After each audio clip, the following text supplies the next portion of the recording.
One of the hardest things to accept is caring deeply about someone and realizing there's nothing you can do to make them feel the same way. You can show up, be honest, try again and again, and still end up in the same place. No matter how genuine your intentions are, no matter how real your feelings feel, they just don't see you the way you see them. And that's the kind of pain that sits quietly in your chest. You keep hoping that maybe this time will be different. Maybe if you explain yourself better, maybe if you give them more space, maybe if you stay consistent long enough, they'll finally notice. But they don't. And that doesn't mean you weren't enough. It just means their heart was never available to you in the first place. What makes it worse is how your mind tries to cope. You tell yourself there's nothing you can do, that it is what it is. But deep down, you still wish. You still imagine them choosing you one day. You still replay moments wondering if you missed a sign or said the wrong thing. You convince yourself these feelings will never fade, that you'll always feel this attached, this stuck. But that part isn't true. Feelings feel permanent when you're inside them. They feel endless when you don't see a way out. But time changes things. Distance changes things. Perspective changes things. Eventually you start to see the situation clearly. You realize how exhausting it was to keep giving your heart to someone who never intended to hold it. Chasing someone who doesn't want you doesn't make you passionate. It makes you tired. Love is not something you have to persuade someone into. You shouldn't have to prove your worth or compete for basic interests. Real connection doesn't require convincing. It doesn't require repeated rejection. And yes, maybe she feels different. Maybe she feels rare, special, unforgettable. When you care deeply, your mind puts people on a pedestal. You start believing they're one of a kind, but they aren't the only person capable of being loved by you. They aren't the only person who could make you feel seen. They're just the one your heart focused on at this moment. When someone has shown you multiple times that they don't feel the same, that's your answer. Not an invitation to try harder, not a challenge to overcome. It's clarity, and clarity, even when it hurts, is a gift. There are so many people in this world who would appreciate your effort, your loyalty, your presence, people who wouldn't hesitate, people who wouldn't leave you guessing. You won't find them while you're holding on to someone who already said no. Letting go doesn't mean you stop caring overnight. It means you stop hurting yourself on purpose. And one day, you'll look back and realize that walking away wasn't losing someone. It was choosing yourself. You wanted her. There's no point pretending otherwise. You didn't just like her. You imagined a future with her. You pictured small moments turning into something bigger. Late nights, shared laughs, quiet mornings. You replayed conversations in your head, wondering what they meant, wondering what could have been. And somewhere along the way, you gave more than you should have. Not because you were weak, but because you cared deeply. And that's the part that hurts first. Losing someone you imagined a future with doesn't just sting, it shakes you. Missing someone who no longer misses you back feels heavy in a way that's hard to explain. But here's the truth that takes time to settle in. Missing someone doesn't mean you need them. And needing someone who could walk away without looking back isn't love. It's you slowly forgetting your own worth. When you pour everything into someone, you start shrinking yourself without realizing it. You start waiting for replies, waiting for effort, waiting for reassurance that should never have been questioned. You begin measuring your value by how much they choose you, and that's where you lose yourself. Not because you love too hard, but because you love someone who couldn't meet you where you stood. Think about it. Before she entered your life, you existed fully. You had goals, motivation, passions, and a sense of direction. She didn't create those things. She didn't complete you. She simply became a part of your story for a moment. And when that moment ended, it felt like something was taken from you. But nothing essential was ever removed. What you lost was attachment, not identity. You might still care. You might still think about her. That doesn't disappear overnight. Healing isn't about pretending you feel nothing. It's about understanding that love should never make you feel like you're begging to be chosen. The right person doesn't make you question your value or wonder where you stand. They don't leave you confused, waiting, or doubting yourself. So yes, it hurts, and it's okay to admit that. But remind yourself of this. You don't need someone who made you feel replaceable. You don't need someone who couldn't show up the way you did. What you need is to return to yourself, to remember who you were before you started chasing someone who couldn't give you the love you deserved. Because the right connection doesn't drain you. It meets you with clarity, effort, and consistency. And until that shows up, choosing yourself isn't a loss.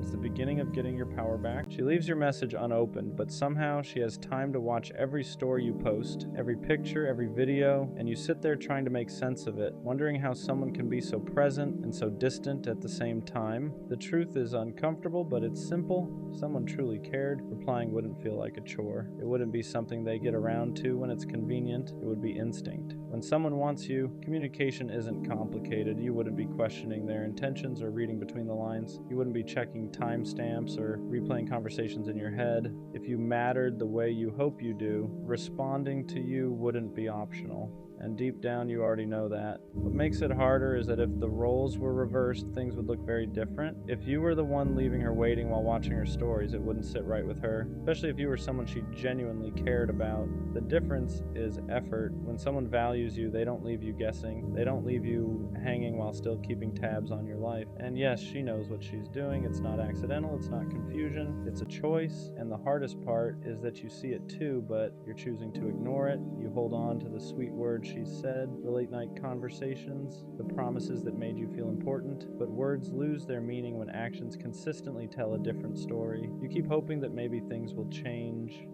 that maybe she'll wake up and realize what she has. But hoping doesn't change patterns. If her behavior keeps showing you where you stand, believe it. Stop clinging to the version of her that only exists in your head. Stop making excuses for someone who wouldn't make the same ones for you, because the reality is you would never do this to someone you truly liked. You respond because you care. You show up because they matter to you. You don't make them wait or question their worth, and that difference should tell you everything you need to know. Stop fighting for attention that should be freely given. Stop investing energy into a connection that only exists on your side. You shouldn't have to convince someone to treat you like you matter. If they wanted to, they would. And if they don't, it's time to step back and choose yourself instead. Have you ever felt like you're present but not really included? Like you're technically part of the group, but something always feels off. You're in the group chat, but the conversations seem to move without you. Plans get made, memories get shared, jokes get referenced, and somehow you're always a step behind, trying to piece things together on your own. You tell yourself it doesn't matter that you're overthinking it,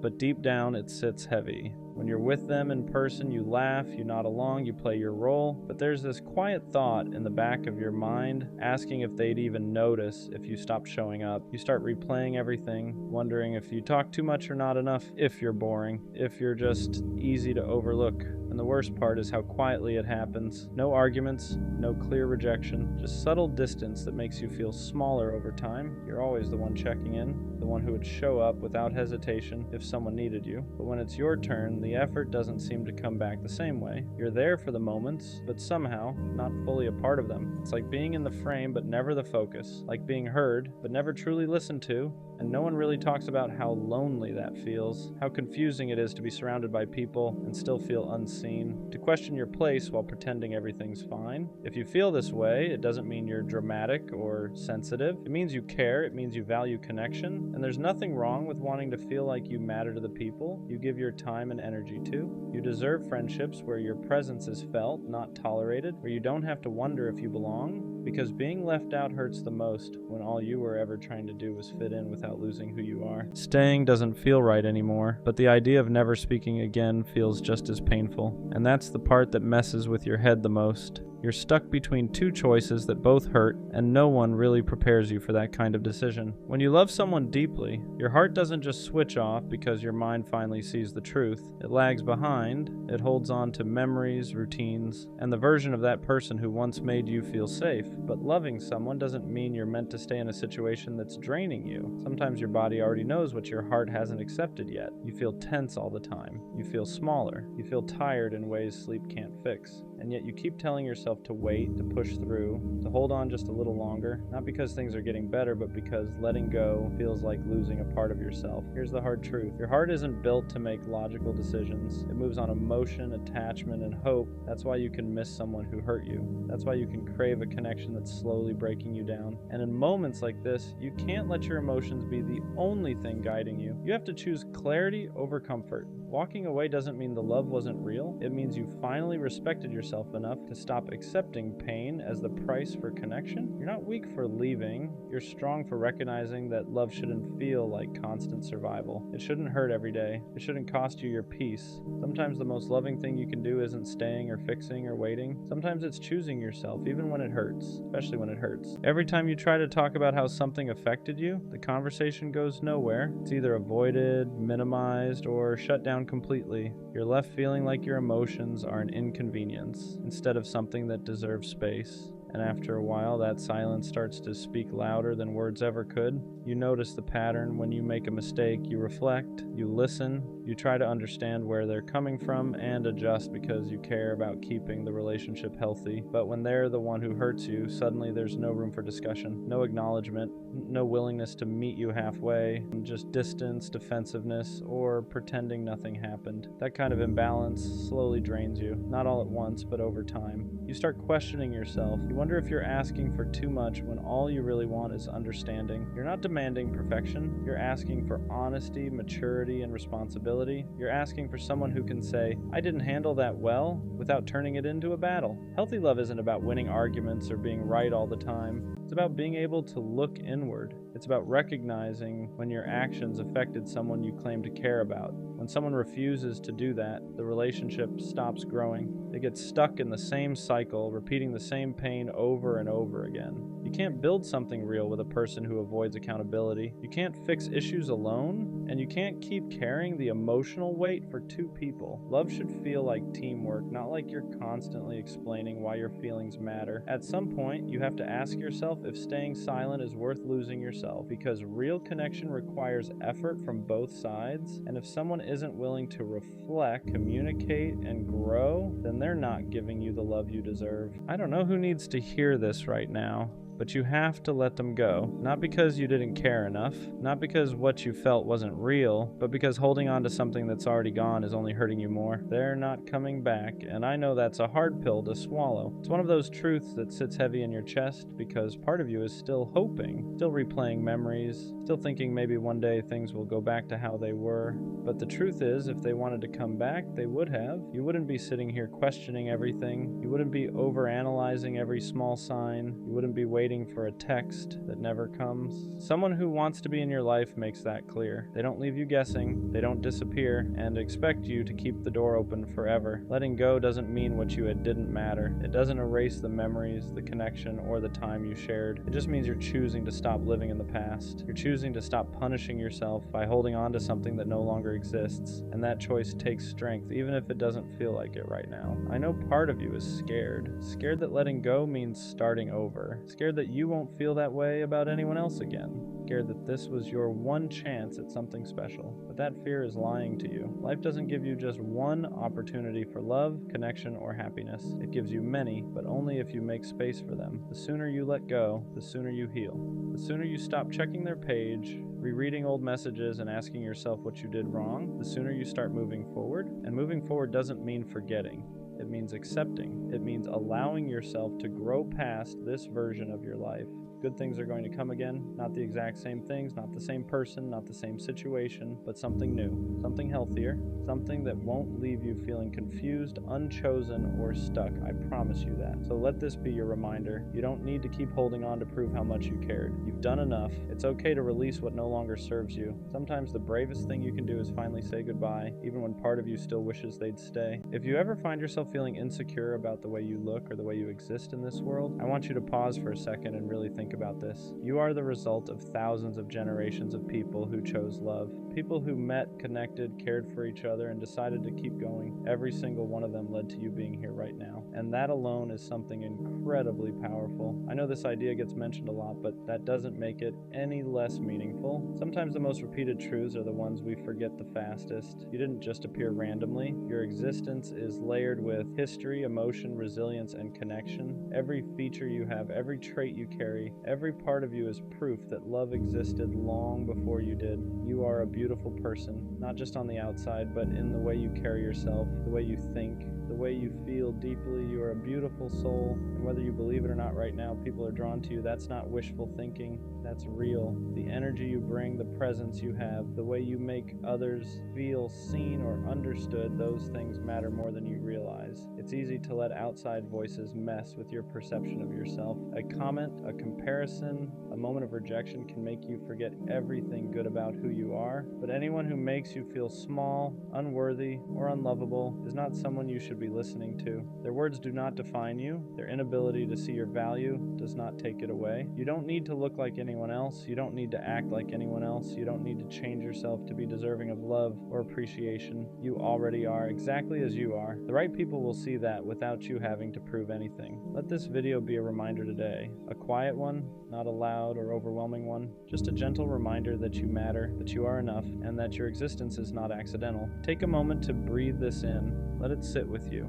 Let it soften the way you talk to yourself for the rest of the day. You are here because love brought you here, and that alone makes you something special. Let this be a reminder for you, not tomorrow, not when things finally get better. Right now, you are a genuinely amazing human being, even if you don't feel like it lately. And I know maybe life hit you harder than you expected. Maybe someone you trusted dimmed your light. Maybe you slowly stopped recognizing yourself because you've been in survival mode for too long. But losing your spark doesn't mean it's gone forever. It just means you've been tired. You have so much potential in this world, and I don't say that lightly. There are qualities about you that people would do anything to have. Your heart, your ability to care deeply, the way you keep showing up even when you feel empty, the way you keep going even when nobody claps for you. That strength alone says more about you than you realize. You deserve happiness, not the kind you have to chase endlessly, but the kind that feels calm. You deserve confidence, not arrogance, but confidence rooted in knowing who you are and what you bring to the table. You deserve to love yourself without feeling guilty for it, without feeling like you need permission, without feeling like you haven't earned it yet. Somewhere along the way, you might have started believing you weren't enough.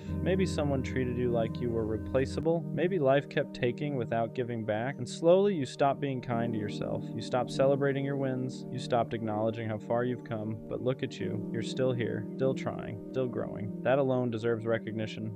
I need reminders like this too. We all do. Nobody walks through life feeling confident every single day. Nobody has it all figured out. The difference is learning to speak to yourself with the same compassion you give to everyone else. Learning to pause and say, I'm doing my best and that is enough for today. So if this showed up on your feed, take it as a sign. Take a breath. Think of one thing you're grateful for, one thing you like about yourself, one small win you had recently, even if it feels insignificant. Because nothing about your existence is insignificant. You matter more than you think. You bring something to this world that nobody else can replace. And even on days when you feel invisible, even on days when you doubt yourself, your presence still holds value. Don't forget that. Not today. Not ever. You act like watching porn, feeding into lust, and constantly chasing that quick release isn't that big of a deal. Like it's harmless. Like it's something everyone does, so it can't really be affecting you that much. But the truth is, it slowly puts you in a cycle you don't even realize you're stuck in until it already has a grip on you.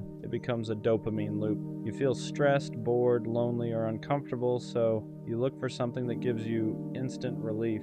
And it works for a moment. Your brain gets that hit. You feel calm, satisfied, distracted, but then it fades. And instead of facing what you were avoiding in the first place, you go right back to chasing that same feeling again, over and over. The problem isn't just the habit itself, it's what it replaces. When your brain gets used to easy pleasure, hard things start to feel unbearable. Discipline feels heavier, motivation feels weaker, the goals you used to care about don't excite you the same way. You start putting off the things that actually build your life because they don't give you that immediate reward. You stop chasing the things that truly make you happy, real progress, real connection, purpose, growth. You tell yourself you'll get serious tomorrow, you'll lock in next week, you'll change eventually, but that cycle keeps you comfortable enough to stay stuck. And here's the part people don't like to talk about. Lust in excess usually isn't about desire. It's about emptiness. It's about trying to fill something inside of you that feels hollow. A lack of intimacy, a lack of direction, a lack of fulfillment. And intimacy doesn't always come from something sexual. It can come from faith, from deep friendships, from family, from working towards something bigger than yourself. Every craving is information. When you feel that pull, it's a signal. Something in your life needs attention. Something needs healing. And the more you numb that signal with instant gratification, the longer you delay becoming who you're supposed to be.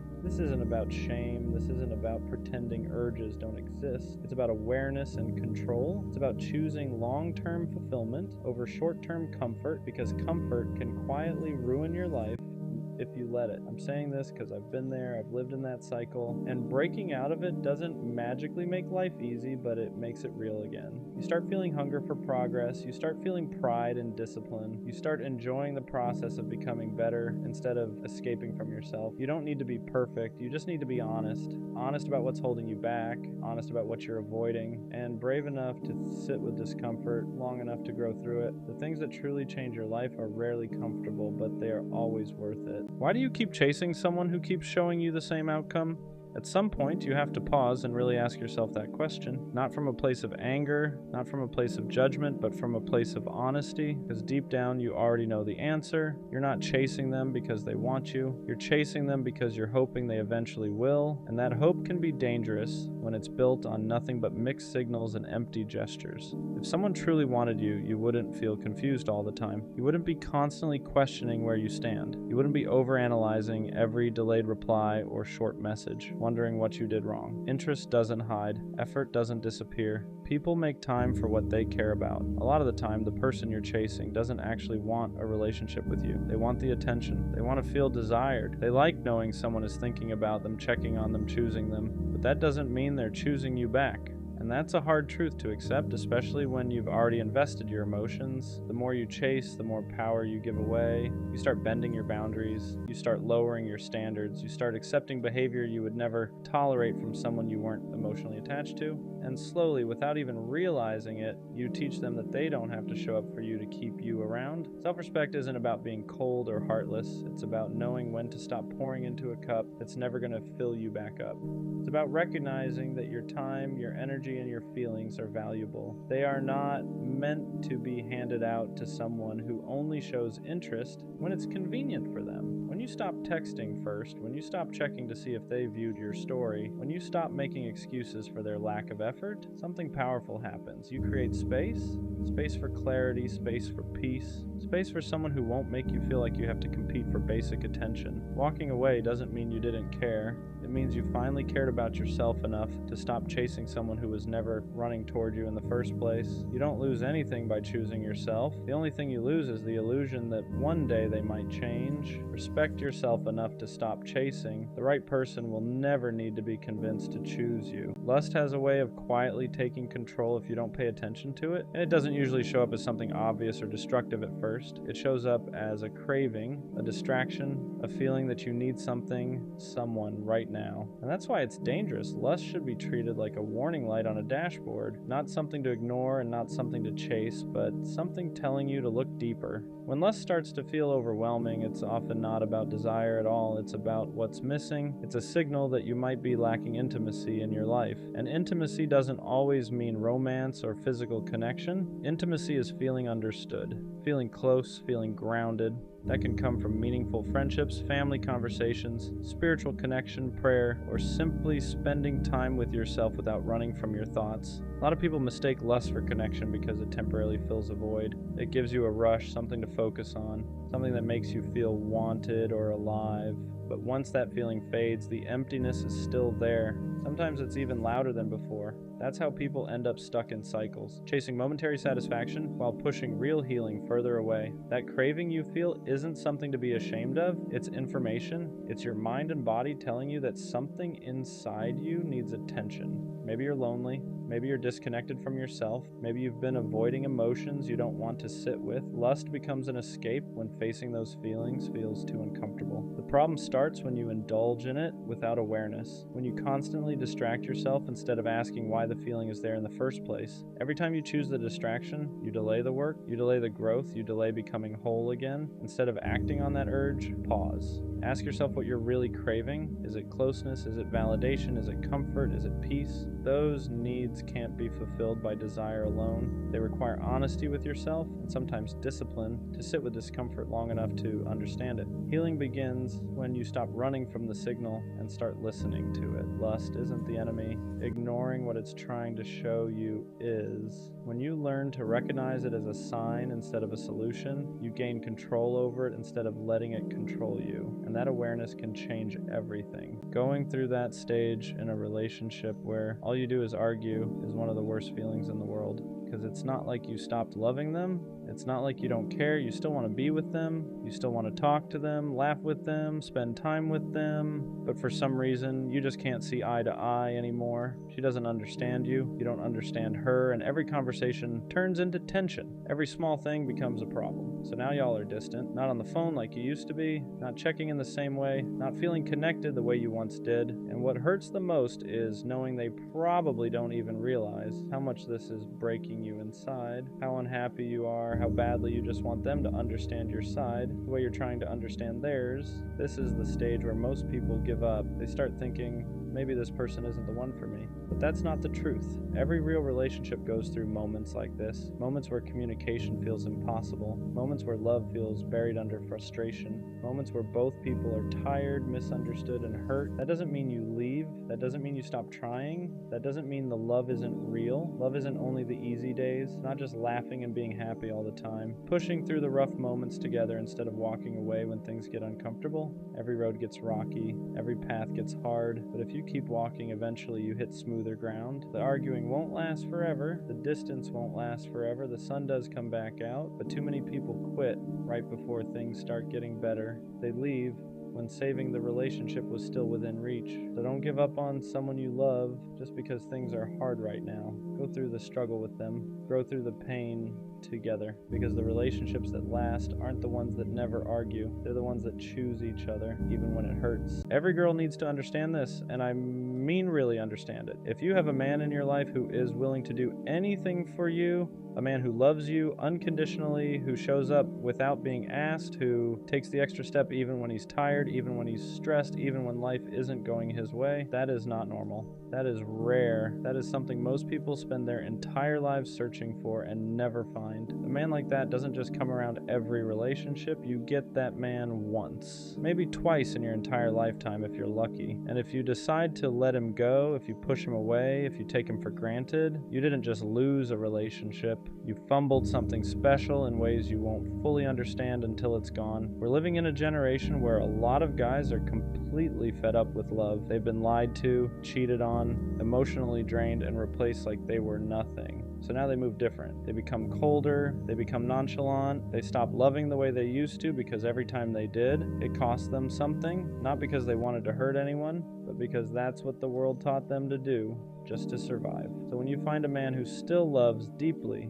who still cares, who still communicates instead of shutting down, who doesn't disappear when things get hard, who doesn't make you question where you stand, you need to understand how rare that really is. Some people don't know how to handle good because they've never been shown good before. Chaos feels normal to them. Peace feels boring. Stability feels unfamiliar. So when something healthy finally shows up, they self-sabotage it, they test it, they disrespect it, they assume it's replaceable. And don't get it twisted. Guys do this too. But if you have a good man, don't play with that blessing. Don't think you can treat him however you want and he'll always stay. Don't think his patience is unlimited. Don't think his heart won't eventually get tired. Pull the petty shit to the side. Learn how to grow. Learn how to communicate instead of argue. Pay attention to the small things he does because those small things are how he shows his love. Be in tune with his emotions the same way he's in tune with yours. If he listens to you, if he protects your heart, if he shows effort without excuses, if he chooses you every day even when it's not easy, don't lose him thinking you'll just find another one like him. Because men like that are rare as fuck. And once they're gone, they don't come back the same. So be good to bro because honestly, he deserves it. Caring deeply for someone who was never interested in you is one of the fastest ways to lose yourself. It's exhausting in a way people don't talk about enough. You keep trying, hoping something will change, convincing yourself that if you give a little more, love a little harder, or wait a little longer, it'll finally turn into something real. But the truth is, nothing grows where there's no effort on the other side. Think about the pattern. They don't reach out first. They take hours, sometimes days, to respond. Conversations feel forced or short. Plans rarely happen. And yet you're still showing up emotionally, investing time, and holding space for someone who isn't doing the same for you. That imbalance slowly wears you down. Not all at once, but quietly. Until one day you realize you've been pouring into a cup that was never meant to be filled. What hurts the most isn't that it didn't work out. It's the way it makes you question your worth.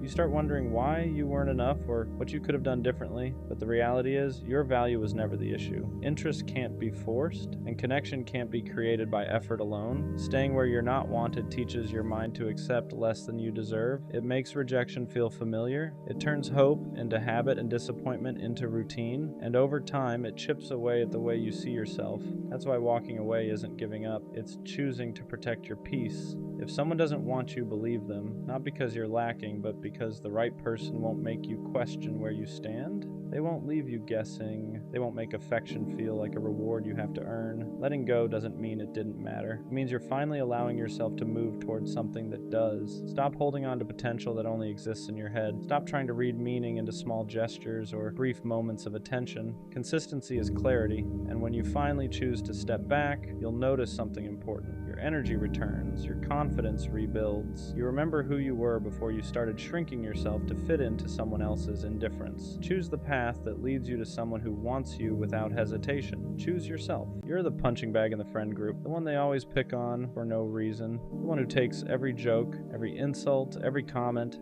and somehow you're expected to just laugh it off. No matter what you do, it's a lose-lose. If you're loud, they tell you to shut up. If you're quiet, they clown you for being antisocial. You could sit there and say nothing, and they'd still find a way to turn you into the joke. They comment on your body, your voice, the way you exist. Too big, too skinny, too awkward, too quiet, too much. It's always something. And what hurts the most is when they say, relax, it's just jokes. But here's the truth. Anything done over and over stops being funny. Eventually, it just starts to hurt. And you know it hurts because you've thought about cutting them off. You've replayed it in your head, but you don't do it because being the punching bag with friends feels safer than being alone without them. That's the part nobody talks about. How lonely it feels to choose disrespect just so you don't have to sit by yourself. But real friends don't need one person to constantly take all the hits. Talking shit is normal, yeah, but it should be spread evenly. Everyone should be able to take it. Everyone should be equal. If all the jokes land on you, that's not friendship. That's a target. So if you're the one always taking the blows, always swallowing it, always pretending you're fine, you need to hear this. Cut them off, not out of anger, out of self-respect, because happiness isn't waiting for you where you're constantly being torn down. It's waiting for you the moment you finally choose yourself. You don't chase love because you're romantic. You chase love because you don't know how to sit with yourself yet. Because silence makes your thoughts loud. Because being alone feels like proof that something about you isn't enough. So you look for love to fill the space. You attach quickly. You overextend. You give more than you should, sooner than you should. Not because you're stupid, but because being chosen feels like relief.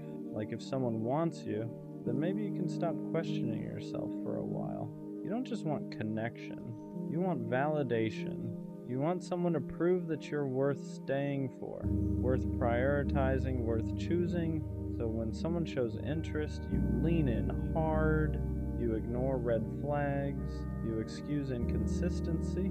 You tell yourself, if I love them better, they'll love me back. And when they pull away, it doesn't just hurt, it confirms your worst fear, that you weren't enough. So you try harder, you become more available, more understanding, more forgiving than you should be. You abandon parts of yourself just to keep someone close, and you call it love. But deep down, you know the truth. You're not chasing them. You're chasing the feeling of being wanted. Because when someone loves you, even temporarily, it quiets the voice in your head that says you're unlovable on your own. That's why breakups destroy you. You don't just lose the person, you lose the version of yourself that felt okay for a moment. You lose the distraction. You lose the proof. You lose the illusion that someone else could fix what you haven't faced yet. And that's the part no one wants to admit. Chasing love like this isn't romance. It's avoidance. It's using someone else's attention to avoid learning how to give it to yourself. Because loving yourself is harder than loving someone else. It means sitting with your flaws without asking someone to overlook them.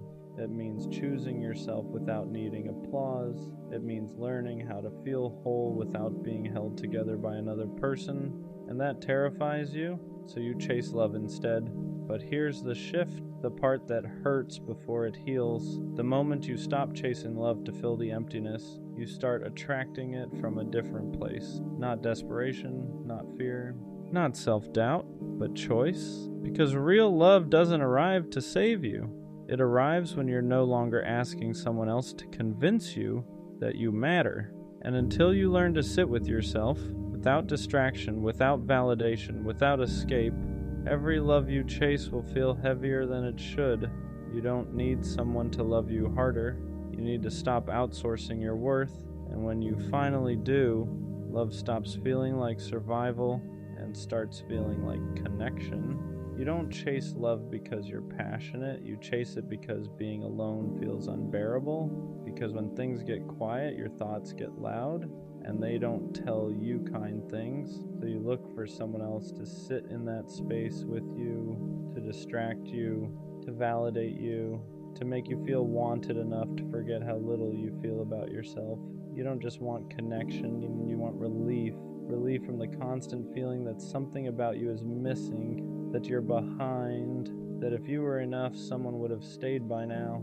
So when someone shows interest, you grab onto it, you attach fast, you give more than you should, you bend your boundaries before they even ask, not because you're weak, but because being chosen feels like proof.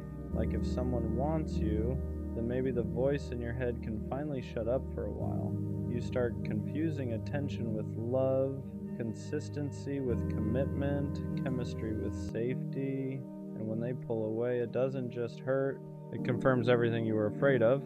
So you chase harder, you explain more, you forgive more, you accept less. You tell yourself that if you just love them better, they'll love you back the way you need. But what you're really doing is asking someone else to give you a sense of worth you don't know how to give yourself yet. And that's why it feels so desperate, because it's not about them. It's about the fear that without love, you have nothing to stand on. This isn't romance, it's survival. And until you learn how to sit with yourself without needing someone else to make you feel okay, every love you chase will feel heavier than it should. At some point, chasing love turns into abandoning yourself. You stop asking what you need and start asking what they want, how much space to give, how much to hold back, how to be easier to stay with. You shrink in small ways at first. You don't bring things up because you don't want to seem difficult. You accept less effort because at least they're still here. You tell yourself you're being understanding when really you're being afraid that if you ask for more, they'll leave. So you adapt. You become more available than you should, more forgiving than is healthy. You explain away behavior that already made you feel small, and every time you do, you move a little further away from yourself, but you call it love. You tell yourself this is what it means to fight for someone, to be patient, to be loyal. What you don't realize yet is that real love doesn't require you to disappear quietly. The reason chasing feels exhausting is because you're running from your own emptiness. You're hoping someone else will choose you loudly enough to silence the doubt inside you. So when they pull back, your anxiety spikes, you replay conversations, you blame yourself, you look for ways to fix it, and not because you were wrong, but because you're terrified of being left alone with yourself again. And that's the cycle. The more you chase, the more you lose your footing. The more you lose yourself, the more you need them to feel okay. That's why it hurts so much. Not because they were everything, but because you made them responsible for holding you together. And no one can carry that forever. This is the part people avoid talking about. Chasing love like this doesn't mean you care deeply. It means you don't feel grounded without external validation. And until you learn how to stand on your own, how to sit with yourself without needing to be chosen, love will keep feeling like something you have to earn instead of something you share. When you chase love from a place of emptiness, you don't attract people who pour into you. You attract people who take, not always intentionally, not always maliciously, but people who sense, even subconsciously, that you're willing to overgive just to stay connected. They feel how flexible you are, how much you're willing to adjust, how far you'll bend before you break. So they let you. They accept your effort without matching it. They enjoy your presence without committing to it. They keep you close enough to benefit from your care, but far enough to avoid responsibility. And because you're chasing, You don't question it at first. You tell yourself this is just how relationships work, that love takes patience, that maybe they just need time, but deep down something feels off.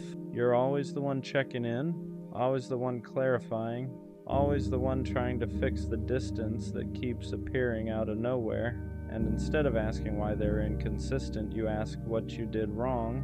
That's the trap. Chasing love trains you to blame yourself for other people's lack of effort. You start believing that if someone isn't choosing you, it's because you didn't love them well enough. So you try harder, you give more reassurance, more patience, more access to parts of you that should have been protected, and the dynamic deepens. They stay comfortable, you stay anxious, they get affection without accountability, you get hope without security, and that imbalance keeps repeating until you finally see it for what it is. You're not unlucky in love, you're just chasing from a place that tells the wrong people you'll accept less than you deserve. Because people who are capable of real love don't feel comfortable being chased. They meet you halfway.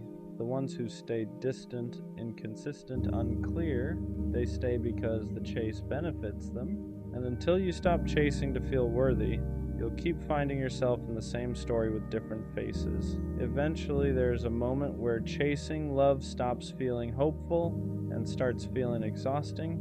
You realize you're tired, not because love is hard, but because you've been doing all the emotional work alone. You're the one overthinking, the one adjusting, the one trying to hold something together that keeps slipping through your fingers. And for the first time, you ask a quiet question you've been avoiding. Why does love feel like something I have to prove myself worthy of? That question is uncomfortable because it points inward. It forces you to see that chasing love has been a distraction, a way to avoid sitting with yourself, a way to avoid asking why you don't feel enough without someone choosing you. Because as long as you're focused on them, their mixed signals, their distance, their inconsistency, you don't have to face the emptiness underneath. You don't have to ask why you're afraid of being alone, why validation feels necessary, why rejection feels like confirmation instead of redirection. So you keep chasing, but here's the truth that hurts before it heals. Chasing love delays self-healing. Every ounce of energy you spend trying to be chosen is energy you're not spending, learning how to choose yourself, and that's why nothing ever feels settled, because no matter who you're with, you're still looking to them to fix something they didn't break. They can't give you security you haven't built internally. They can't love you into self-worth. They can't silence the doubt that existed before they arrived. And once you see that, chasing loses its appeal, not because you stop wanting love, but because you realize love isn't supposed to feel like survival. It's supposed to feel like addition, not rescue. And the moment you stop running from yourself is the moment the chase starts to lose its power. Learning how to sit with yourself is the hardest part of this whole process, because when you stop chasing love, there's nothing left to distract you. No text to wait for, no signals to decode, no person to center your emotions around, just you. And that's when everything you've been avoiding comes to the surface. The insecurity you buried under effort, the loneliness you masked with attachment, the belief that without someone choosing you, you don't really matter. It feels uncomfortable at first, almost unbearable. You reach for your phone instinctively. You miss the chaos, you miss feeling needed, because chasing gave your pain direction, it gave your emptiness a target. Now there's nowhere to run. And this is where most people go back. They re-enter old dynamics, text people they shouldn't, lower their standards just enough to feel wanted again, not because they're weak, but because sitting with yourself requires honesty. It forces you to see that no one abandoned you the way you've been abandoning yourself.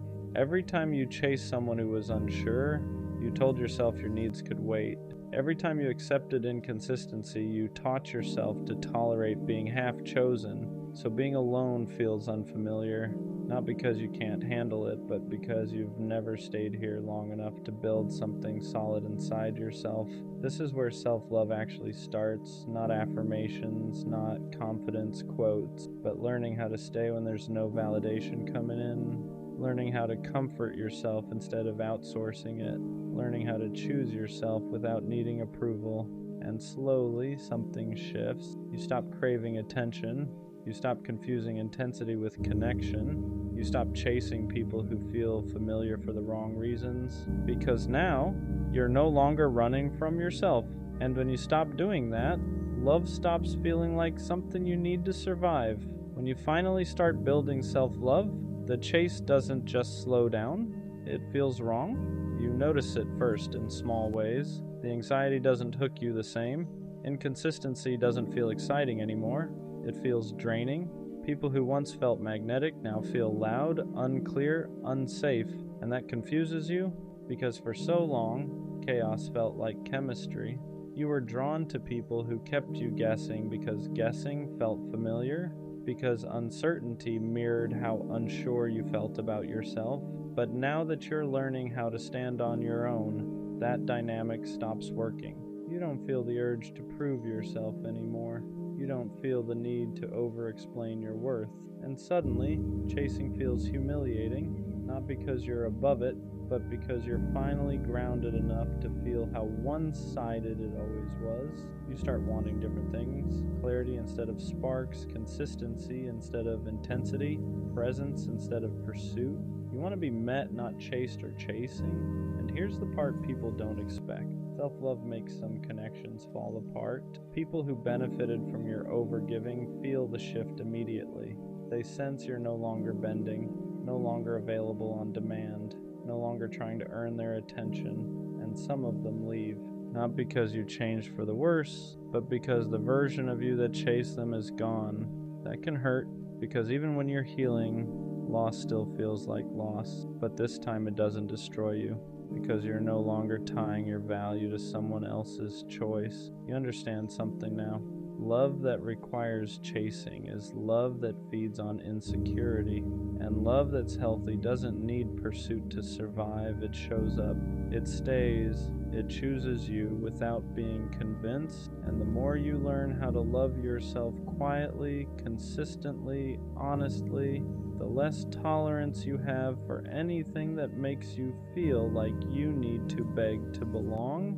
When the chasing finally stops, a new fear shows up. Not the fear of being alone, but the fear of trusting love again without desperation. Because now you're calmer, more grounded, less reactive, and that feels unfamiliar. You're used to love coming with anxiety, with overthinking, with that constant urge to secure someone's attention before it disappears. So when things are steady, part of you doesn't know what to do. You wait for the other shoe to drop. You look for signs something is wrong. You brace yourself for distance that never comes, because chaos used to feel like proof that something mattered. Now peace feels suspicious. You're not chasing anymore, but you're still learning how to receive, how to let someone show up without questioning why, how to accept consistency without trying to earn it. And that's harder than it sounds, because chasing trained you to believe love had to be worked for, that if you weren't doing something, fixing something, proving something, it wouldn't last. So when someone meets you without needing to be convinced, your instinct is to pull back, not because you don't want it, but because you're afraid of trusting something that isn't fueled by fear. This is the quiet stage of healing, where you're not running anymore, but you're not fully relaxed either. You're learning that love doesn't have to feel urgent to be real, that being chosen calmly is still being chosen, and slowly you start letting yourself believe it. You stop checking for exits, stop rehearsing disappointment, stop preparing for abandonment that hasn't happened, because for the first time, you're not chasing to feel worthy. You're standing still and letting love come to you. And that's when you realize how much strength it actually takes to stay. When you stop needing love to save you, everything about it changes. You're not chasing anymore, but you're also not hiding. You're just stable, and that's unfamiliar. You notice how different it feels to want someone instead of needing them. There's no panic behind it, no urgency, no feeling that if this doesn't work out, you'll fall apart. And that scares you in a new way, because chasing gave you purpose. It gave your emotions somewhere to go. It made love feel intense, consuming, alive. Now love feels quieter, not empty, just grounded. You don't lose yourself in people anymore. You don't rearrange your life to keep someone interested. You don't abandon your needs to avoid being left. And because of that, you become harder to hook, not emotionally unavailable, just unavailable to dynamics that require you to shrink. You start noticing things you used to ignore, how someone responds to boundaries, how they handle consistency, how they show up when you're not overgiving. And if they fade when you stop chasing, you don't panic, you understand. They weren't there for you. They were there for the version of you that was always reaching. That realization hurts, but it also frees you. Because now you know love that disappears when you stop chasing was never love meant to stay. This is where self-love changes the rules. You don't try to be impressive, you don't try to be indispensable, you don't try to secure someone's feelings. You let them show you who they are when you're not doing all the work, and for the first time, love feels optional, not because it doesn't matter, but because your worth no longer depends on it. You're not chasing to fill a void anymore. You're choosing from a place that already feels whole, and that's when love stops feeling like survival and starts feeling like something you can welcome without losing yourself. Healing doesn't just bring relief, it brings grief, because when you stop chasing love, you don't just lose old dynamics, you lose the version of yourself who survived by reaching. You look back at who you were and feel a strange mix of sadness and compassion. You remember how hard you tried, how much you gave, how badly you wanted to be chosen, and part of you wants to go back, not because it was healthy, but because it was familiar. Chasing gave you direction. It gave your pain something to focus on. It made loneliness feel purposeful. Now that version of you is gone, and that hurts. You grieve the person who believed love had to be earned, who thought being enough meant being useful, agreeable, easy to keep. You grieve the nights you waited, the messages you rewrote, the boundaries you swallowed just to stay connected, not because you were weak, but because you didn't know another way yet. And healing means accepting something painful. No one did this to you. You did it because you didn't know how to hold yourself without being held. That realization can feel brutal because it removes the villain. There's no one left to blame, just patterns you learn to survive something deeper. So you sit with it, with the sadness, with the regret, with the understanding that you were doing the best you could with what you knew at the time.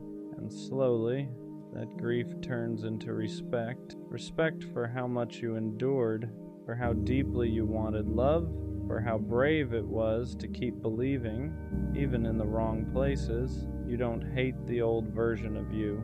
You thank them because they carried you until you were strong enough to stop chasing and start choosing yourself. And that's what makes this stage heavy. You're not broken anymore, but you're still letting go. The chase ends the moment you stop asking love to fix you, not because you stop wanting connection, but because you stop needing it to feel whole. You finally understand something simple that took you years to learn.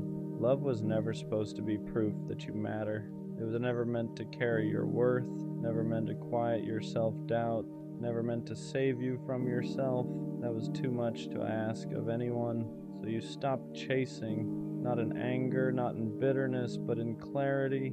You stop running after people who make you feel uncertain. Stop explaining your needs to people who don't listen. Stop overgiving just to feel chosen, because now being chosen by yourself comes first. You learn how to sit with silence without panicking, how to be alone without feeling abandoned, how to exist without needing constant reassurance, and something changes. Love no longer feels urgent, it no longer feels like survival.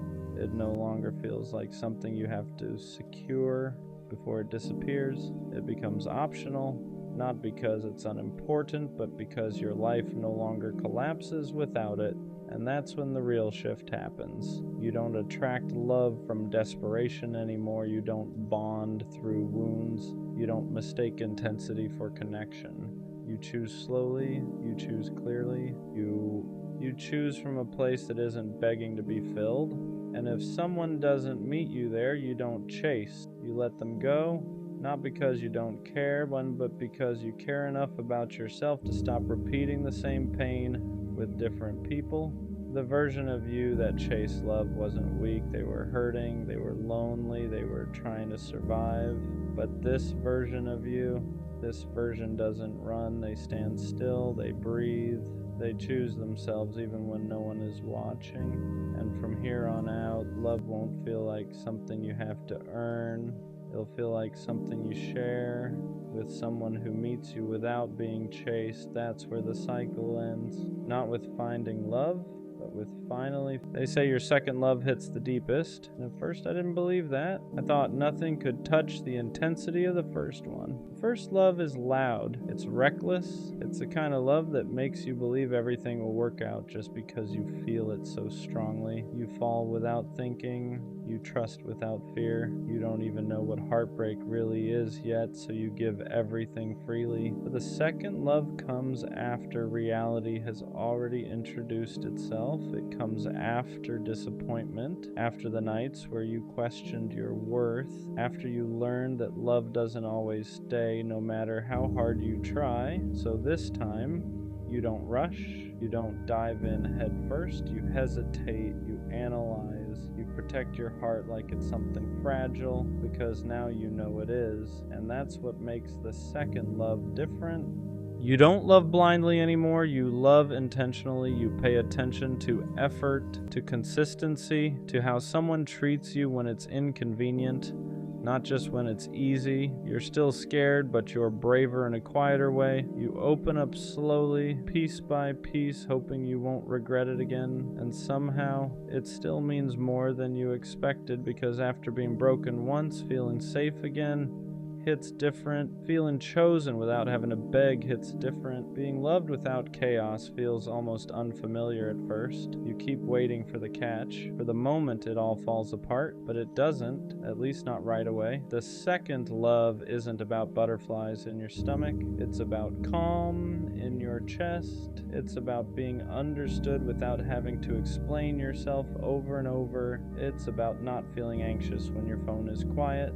It's about knowing where you stand. It's about realizing that love doesn't have to hurt to be real. And even if the second love doesn't last forever, it leaves a different kind of mark. It teaches you what love is supposed to feel like. It shows you that you can love deeply without losing yourself, that you can stay soft without being naive, that healing doesn't mean closing your heart, it means choosing better. Your first love changes you, but your second love reminds you why you didn't give up on love in the first place. And that's why it hurts deeper, because this time you knew what you were risking and you loved anyway. What people don't tell you is that the second love doesn't just affect your heart, it reshapes the way you see everything. You're not the same person you were the first time you fell in love. You're more aware now, more cautious.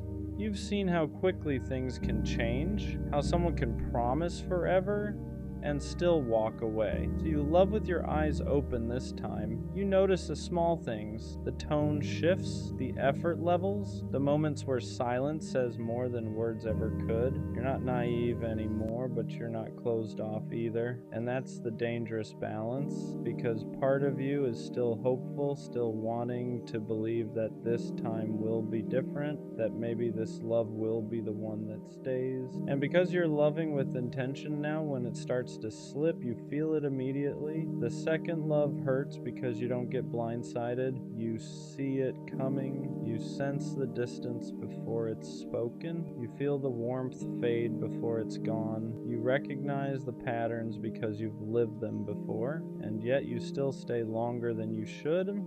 Not because you're desperate, but because you understand love better now. You know relationships aren't perfect. You know people struggle. You try to be patient. You try to communicate. You try to fix instead of flee. That's what makes it cut deeper when it ends. Because you didn't love blindly. You loved consciously. You loved knowing the risk. The second love doesn't shatter you the way the first one does. It doesn't leave you confused about what went wrong. Instead, it leaves you quietly exhausted. You don't cry as loudly. You don't fall apart as dramatically. You just sit with this heavy realization that sometimes, even when you do things the right way, love can still end. And that's a different kind of pain. It's the pain of knowing you grew, healed, and tried again, and still didn't get the ending you hoped for. But it's also the pain that proves how strong you've become, because even after everything, you are still capable of opening your heart again. That matters more than you think. The second love stays with you in quieter ways, not as chaos, not as obsession, but as reflection. It makes you look at yourself differently, at the way you love, at the boundaries you set, at the parts of you that grew stronger and the parts that are still tender. You don't replay every moment wondering what you did wrong like the first time. Instead, you replay moments wondering how something that felt so healthy could still slip through your fingers. And that's when it hits you. Love isn't a guarantee. Effort doesn't come with insurance. Doing your best doesn't mean you'll always get to keep what you care about. That realization hurts, but it also matures you. You stop romanticizing pain. You stop thinking love has to be hard to be meaningful. You stop chasing people who can't meet you where you are. The second love teaches you discernment. It teaches you that chemistry isn't enough, that timing matters, that two good people can still be wrong for each other in that moment of life. And accepting that is one of the hardest lessons there is. You don't come out of it bitter, at least not if you're honest with yourself. You come out clearer. You know what you want now, what you won't tolerate, what you deserve without needing to explain it to anyone. And even though it didn't last, it didn't fail, it served its purpose. It showed you that love can feel safe, that connection can be calm, that you don't have to lose yourself to be close to someone. The second love doesn't destroy your belief in love, it refines it. It strips away the fantasy and leaves you with truth. And truth, even when it hurts, is always better than illusion. Because now, when love comes again, and it will, you won't be chasing it, you'll be choosing it. What makes the second love linger is how close it came to being right. It wasn't reckless. It wasn't built on illusion. It felt grounded, like something you could grow into, instead of something you were chasing. And that's why letting it go feels so unfair. You did the work this time. You showed up differently. You loved with awareness, and still it slipped away. That's the part nobody prepares you for. You start asking quieter questions. Not why wasn't I enough, but why wasn't this the right time? You realize that love isn't just about effort or intention. It's also about alignment. About two people being ready in the same season of life. And sometimes, no matter how real it feels, the timing just isn't there. The second love teaches you that endings don't always come from betrayal or lack of care. Sometimes they come from growth pulling people in different directions. From life demanding things one person is ready to give and the other isn't yet. And that kind of ending hurts because there's no villain to blame. You don't leave angry, you leave understanding, and that understanding weighs heavy. But here's the quiet truth. The second love doesn't close your heart, it strengthens it. It proves you're capable of loving again without losing yourself. It shows you that healing worked, that you didn't harden, that you didn't shut down. You took the risk again, knowing how badly it could hurt, and that courage matters because love isn't measured by how long it lasts. It's measured by how honestly it's given, and the second love is often the most honest version of you. Not perfect, not fearless, but real, and that's something no ending can take away. The second love changes how you carry yourself afterward. You don't walk away shattered, but you don't walk away untouched either. There's a quiet shift in you. You become softer in some places, stronger in others. You learn how to sit with loss without letting it turn into bitterness, and that balance takes time. You notice how you move differently now. You're slower to give access to your heart, but not closed. You're more honest about what you need, even if it risks someone leaving. You no longer stay silent just to keep the peace, because the second love taught you that losing yourself slowly is worse than losing someone quickly. You also learn that closure doesn't always come from a conversation. Sometimes it comes from acceptance, from realizing that you gave what you could with what you knew at the time, that both of you tried in the ways you knew how, and that an ending doesn't erase the good that existed. The memories don't hurt the same way anymore. They don't stab, they ache, and even that ache becomes familiar, manageable. It reminds you that you once felt safe with someone, and that means you can feel that way again. Maybe not with them, but with someone else someday. The second love doesn't leave you afraid to love again. It leaves you prepared. You know what to look for now. You know the difference between attention and effort, between chemistry and compatibility, between wanting someone and being ready to build with them. And when love finds you again, because it will, you won't be chasing the feeling. You'll be recognizing calm, mutual, grounded, something that doesn't ask you to prove your worth or question your place. That's the quiet gift of the second love. It doesn't stay forever, but it stays with you in the way you love next. There's a moment after the second love ends where you realize you're not angry anymore. Not at them, not even at yourself. You're just tired. Tired in a way that only comes from caring deeply and trying your best. And that tiredness forces you to slow down and actually listen to yourself. You start asking different questions now. Not, how do I get them back? But why did I stay when I felt myself shrinking? You become more aware of the moments you ignored your intuition, the times your body knew before your heart was ready to admit it. And instead of beating yourself up for it, you start forgiving yourself for being human. The second love teaches you that loving someone doesn't mean abandoning yourself. That compromise shouldn't feel like self-erasure. That consistency matters more than intensity.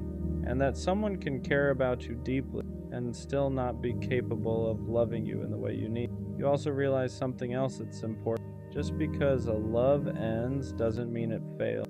Some connections are meant to show you a version of yourself you didn't know existed, a braver version, a more open version, a version that learned how to communicate, how to trust again, how to be vulnerable without losing control. And that version of you doesn't disappear when the relationship ends. It stays.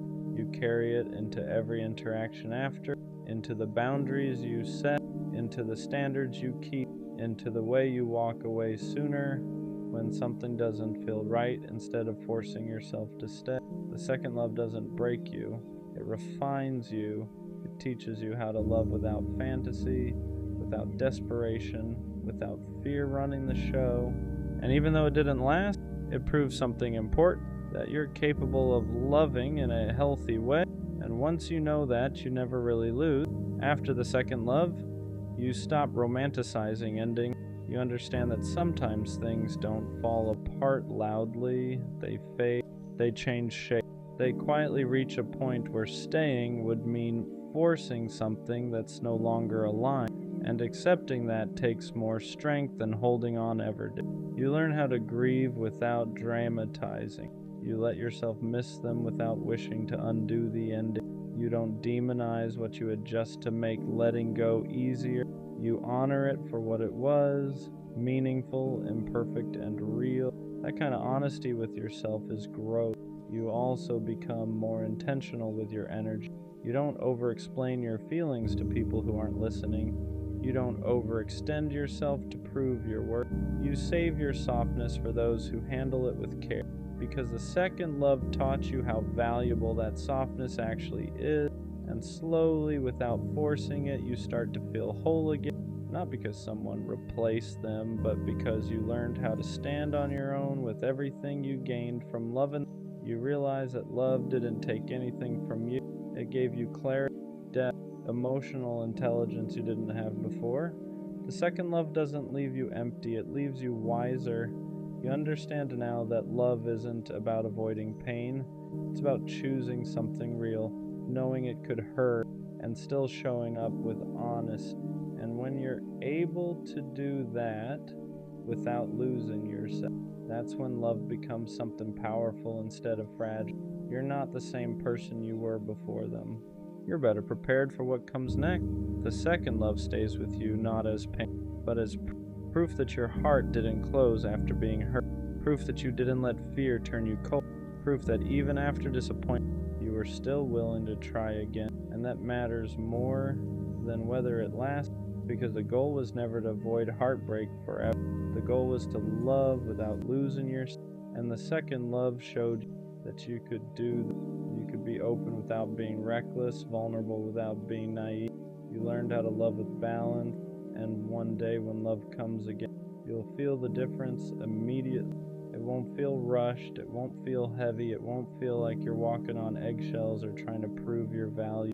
It'll feel mutual, steady, easy in a way that doesn't scare you. You won't be chasing a feeling anymore. You'll be choosing a person, and that's the quiet beauty of the second. It doesn't promise forever, it prepares you. It teaches you that love doesn't need to hurt to be meaningful, and that peace is just as powerful as passion. So if your second love didn't last, don't mourn it like a failure. See it for what it really was. A turning point, a lesson, a reminder that your heart is still capable of real connection. The first love opens your heart. The second love teaches it how to stay open. And whatever comes next, you'll be ready. She made me feel loved, not in a loud way, not in a dramatic way, in a steady way. She checked in, she listened, she remembered the small things, and the crazy part, I didn't know what to do with it. Because when you're used to chaos, consistency feels unfamiliar. When you're used to chasing, being chosen feels suspicious. She wasn't confusing, she wasn't distant, she wasn't playing games, she was just there. And for some reason, that scared me more than anything. Healthy love feels calm, and when you're used to chaos, calm can feel boring. There were no mixed signals, no guessing games, no hot and cold energy. She didn't make me question where I stood, and that was new. I was used to intensity, late night arguments, emotional highs and lows, passion that felt like a roller coaster. With her, it was steady, and instead of relaxing into it, I started looking for something wrong. Because when you've been conditioned to associate love with anxiety, peace feels unfamiliar. You mistake stability for a lack of spark, consistency for predictability, security for missing something. But the truth, nothing was missing. I just didn't know how to receive love that didn't hurt first. Sometimes we don't sabotage love because we don't care.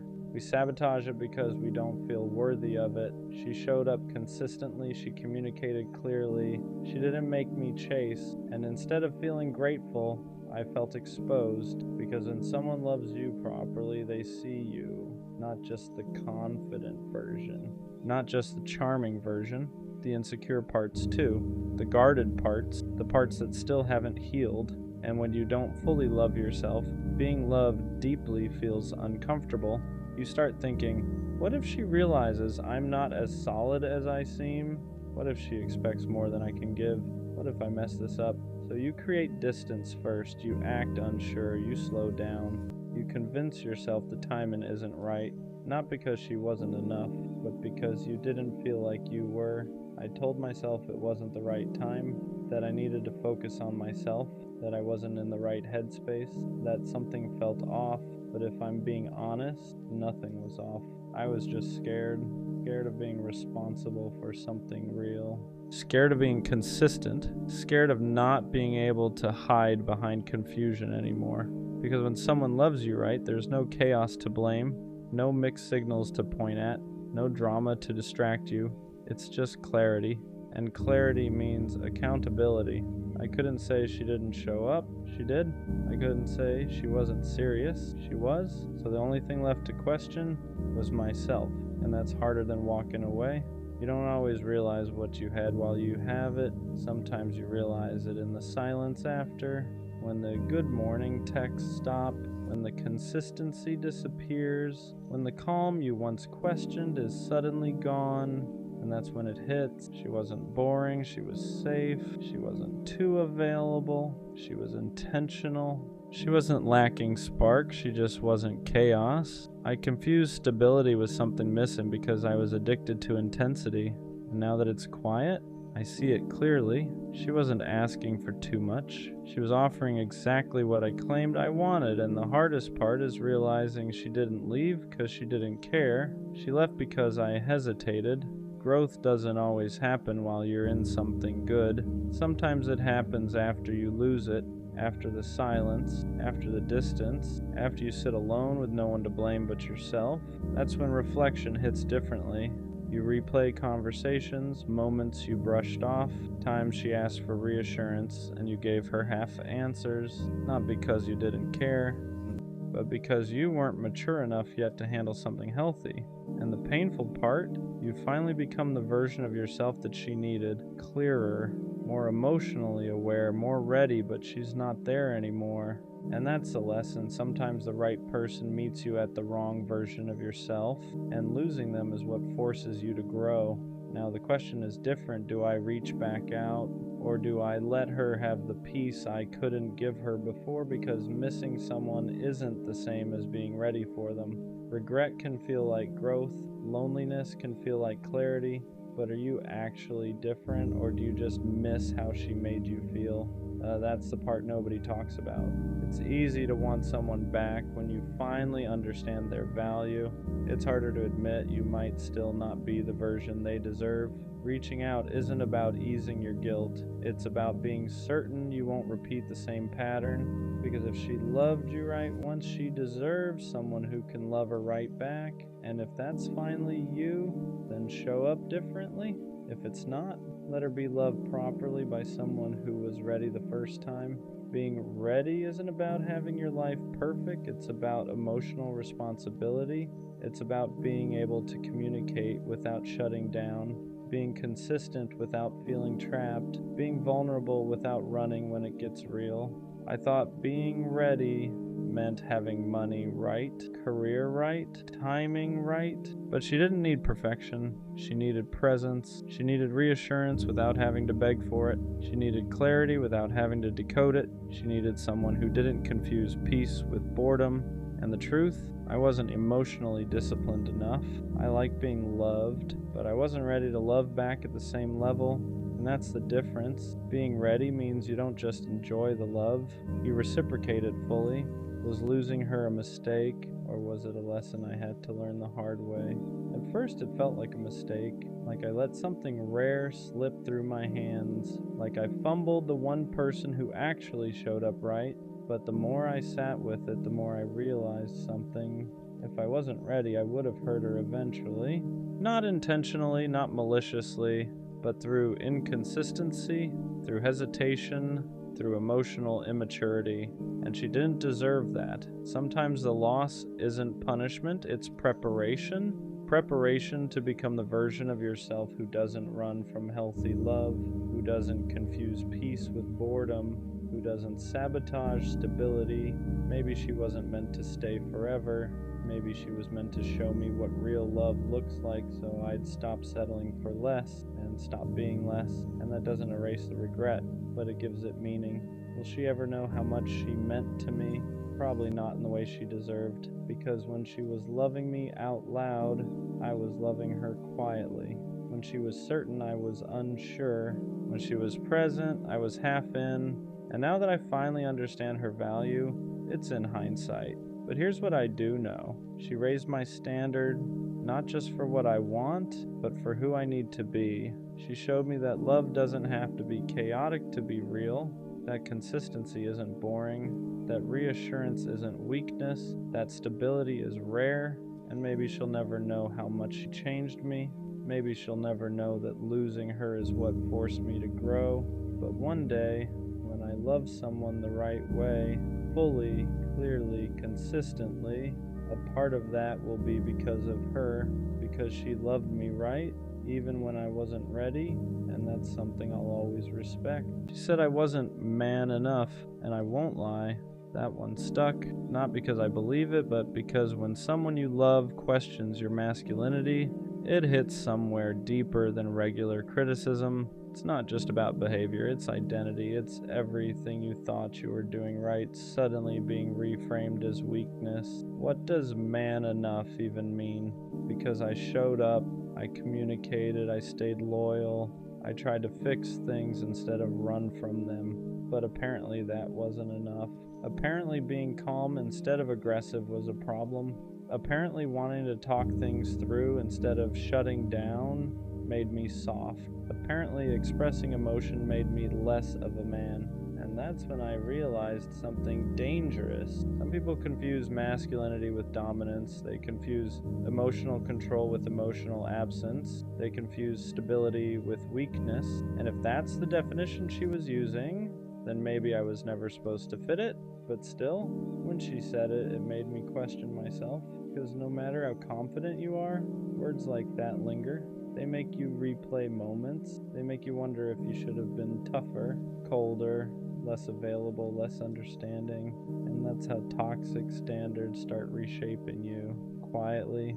I started analyzing everything after that. Was I too patient, too willing to compromise, too quick to apologize? Because I thought being a man meant being responsible, being accountable, being emotionally mature. But maybe she wanted something louder, more dominant, more unpredictable, and that's confusing because society tells men two opposite things. Be strong, but don't be cold. Be vulnerable, but don't be weak. Lead, but don't control. And somehow you're supposed to balance all of it perfectly. So when she said I wasn't man enough, I started wondering, was I too emotionally available? Was I too steady? Was I not exciting enough? But here's the truth that took me time to accept. Being consistent doesn't make you less of a man. Being calm doesn't make you less masculine. Being emotionally intelligent doesn't make you weak. It makes you evolved. And not everyone is comfortable with evolved. Some people are used to chaos, used to intensity, used to men who are hard to access emotionally. So when they meet someone who communicates clearly and stands firm without yelling, it feels unfamiliar. And unfamiliar can feel unmanly to someone who's been conditioned differently. But that's not my problem to fix. The deeper issue wasn't her words. It was what they tried to take from me. My confidence, because when someone attacks your masculinity, they're attacking your foundation. They're saying you're not enough as you are, and that's heavy. But here's what I had to learn. If being man enough means being emotionally unavailable, if it means suppressing how I feel, if it means pretending I don't care, if it means dominating instead of communicating, then I don't want that version of masculinity, because strength isn't loud. It's controlled, it's stable, it's secure enough to not overreact. It's confident enough to not prove itself constantly. And maybe she mistook calm for weak. Maybe she mistook kindness for softness. Maybe she mistook emotional awareness for insecurity. But that doesn't redefine me, it just shows what she was used to. What hurt the most wasn't that she left, it was that she framed it like I lacked something. Like I needed to become more, like I needed to step up into some undefined standard. But love isn't about becoming someone else to fit someone's idea of masculinity. It's about alignment. If she needed someone louder, more dominant, more emotionally distant, that's preference, not proof that I wasn't enough. Wasn't. Because being man enough shouldn't mean performing toughness. It should mean integrity, leadership, emotional control, responsibility, and I had all of that, just not in a way that matched her expectations, and that's okay. I realized something important after sitting with it. The right woman won't question your masculinity. She'll feel safe in it. She won't need you to be aggressive to feel protected. She won't need you to be emotionally shut down to feel secure. She won't test your dominance to measure your worth. She'll recognize strength and stability. She'll see leadership and accountability. She'll see masculinity in consistency, because real masculinity isn't about intimidation, it's about presence. It's about knowing who you are without needing to prove it constantly. And here's the part nobody talks about. Sometimes when someone says you're not man enough, what they really mean is you're not toxic enough for what I'm used to. Because chaos feels passionate to some people, silence feels strong to some people, emotional distance feels masculine to some people, but healthy masculinity feels boring if you're addicted to instability, and that's not an insult, it's reality. Some people equate unpredictability with strength, and when they meet steadiness, they don't know what to do with it. I had to ask myself something hard. Was I actually lacking, or was I just not performing? Because there's a difference. Lacking means I don't possess something. Performing means I'm pretending to, and I refuse to perform masculinity for approval. I refuse to become colder just to seem stronger. I refuse to suppress my emotional intelligence just to look dominant, because the right person won't require that. They'll appreciate it. If anything, being called not man enough forced me to define what that means for myself. To me, being a man means standing on your word, protecting without controlling, communicating without yelling, being emotionally disciplined, owning your mistakes, leading with stability, and I did all of that. So if that wasn't enough for her, it doesn't mean I failed. It means we defined strength differently. I won't let one person's perception reshape my identity, because masculinity isn't loud. It isn't about dominance. It isn't about intimidation. It's about internal control. It's about consistency. It's about knowing who you are when no one is watching. And if someone mistakes calm strength for weakness, that says more about what they're used to than what I am. She said I wasn't man enough, but I am man enough to walk away instead of yelling, stay calm instead of escalating, express how I feel instead of suppressing it, choose growth instead of ego. And that's the kind of man I'll stay, because the right woman won't need me to prove my masculinity. She'll feel secure in it, and I'd rather be steady and misunderstood than loud and respected for something I'm not. If being man enough means losing emotional depth, then I'll pass. Because real strength doesn't shout, it stands. I don't care how corny it sounds. I'm not going to stop being a lover, not until I get the kind of love I've always imagined, the kind where there's no confusion, no wandering attention, no half-interest disguised as effort, just one person, and a world that feels smaller because of it. I want love where focus doesn't drift, where nobody else even registers, where love in them feels instinctive, not forced. The kind of love that doesn't try to be cinematic, it just is. Two people driving with no destination, standing in open fields, traveling for no reason other than wanting to be together. The kind of love you don't just feel in your chest, you feel it in your soul, hot, intense, alive. And I don't understand how people walk around pretending that kind of love doesn't matter. Like love is casual, like attachment is embarrassing, like caring deeply is something you should hide, because love is everything. It's sharing the world with someone, learning their habits, reading their moods, knowing them in ways no one else does. It's going from stranger to someone you can't imagine life without. And yeah, love comes with risk, heartbreak, loss, pain, but I'm here for all of it. Because if that's the price of loving deeply, I'll pay it. I'll take the uncertainty, I'll take the scars, I'll take the ache that comes with caring. What makes it hard sometimes isn't loving deeply, it's loving deeply in a world that pretends not to care. People act like being attached is weak, like wanting someone fully is desperate. They call it being nonchalant. They call it cool. They call it protecting yourself, but to me it just feels empty. I don't want love that's casual. I don't want half interest. I don't want to pretend I wouldn't be devastated if I lost someone I truly cared about. I want to feel it, all of it. I want the kind of love where my heart is completely in, no exits, no backups, no pretending. And yeah, that makes me vulnerable. It means I get hurt easier. It means I feel things more intensely, but I'd rather feel everything than live numb just to look unbothered. Because loving deeply isn't weakness, it's courage. It takes guts to say, I want you fully. I'm choosing you. I'm not scared to care. And maybe that's why it feels lonely sometimes, because not everyone is built to love like that. Some people close their hearts after pain. Others keep theirs open, not because they're naive, but because they refuse to let disappointment turn them cold. You don't love deeply because it's easy. You love deeply because it's who you are. And even when it costs you, you'd still rather feel everything than live a life that feels hollow.